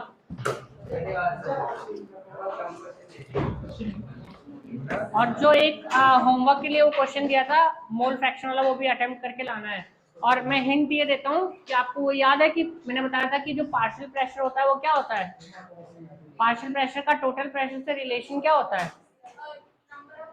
तो अभी वो तो फॉर्मूला है, इसके अलावा और क्या होता था, एक चीज और पढ़ाई थी ना Dalton's law of partial pressure में। पार्शियल प्रेशर क्या होता है, मोल फ्रैक्शन इनटू टोटल प्रेशर। अगर एक बीकर के अंदर 4-5 गैसें हैं तो उनका जो पार्शियल प्रेशर होता है वो क्या होता है, मोल fraction of that particular gas into total pressure. ये पढ़ाया था, नहीं याद हो तो रिवाइज कर लेना एक बार।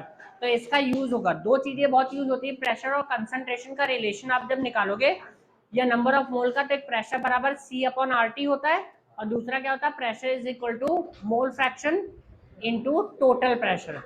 ठीक है, तो इतना ध्यान रखना, ये बहुत ज्यादा फॉर्मूला यूज होगा। ठीक है, pressure is equal to mole fraction into pressure. अगर हो सके तो इसका वो भी पढ़ाना, प्रूफ वगैरह जो कराया था। ठीक है, तो विल स्टॉप हियर।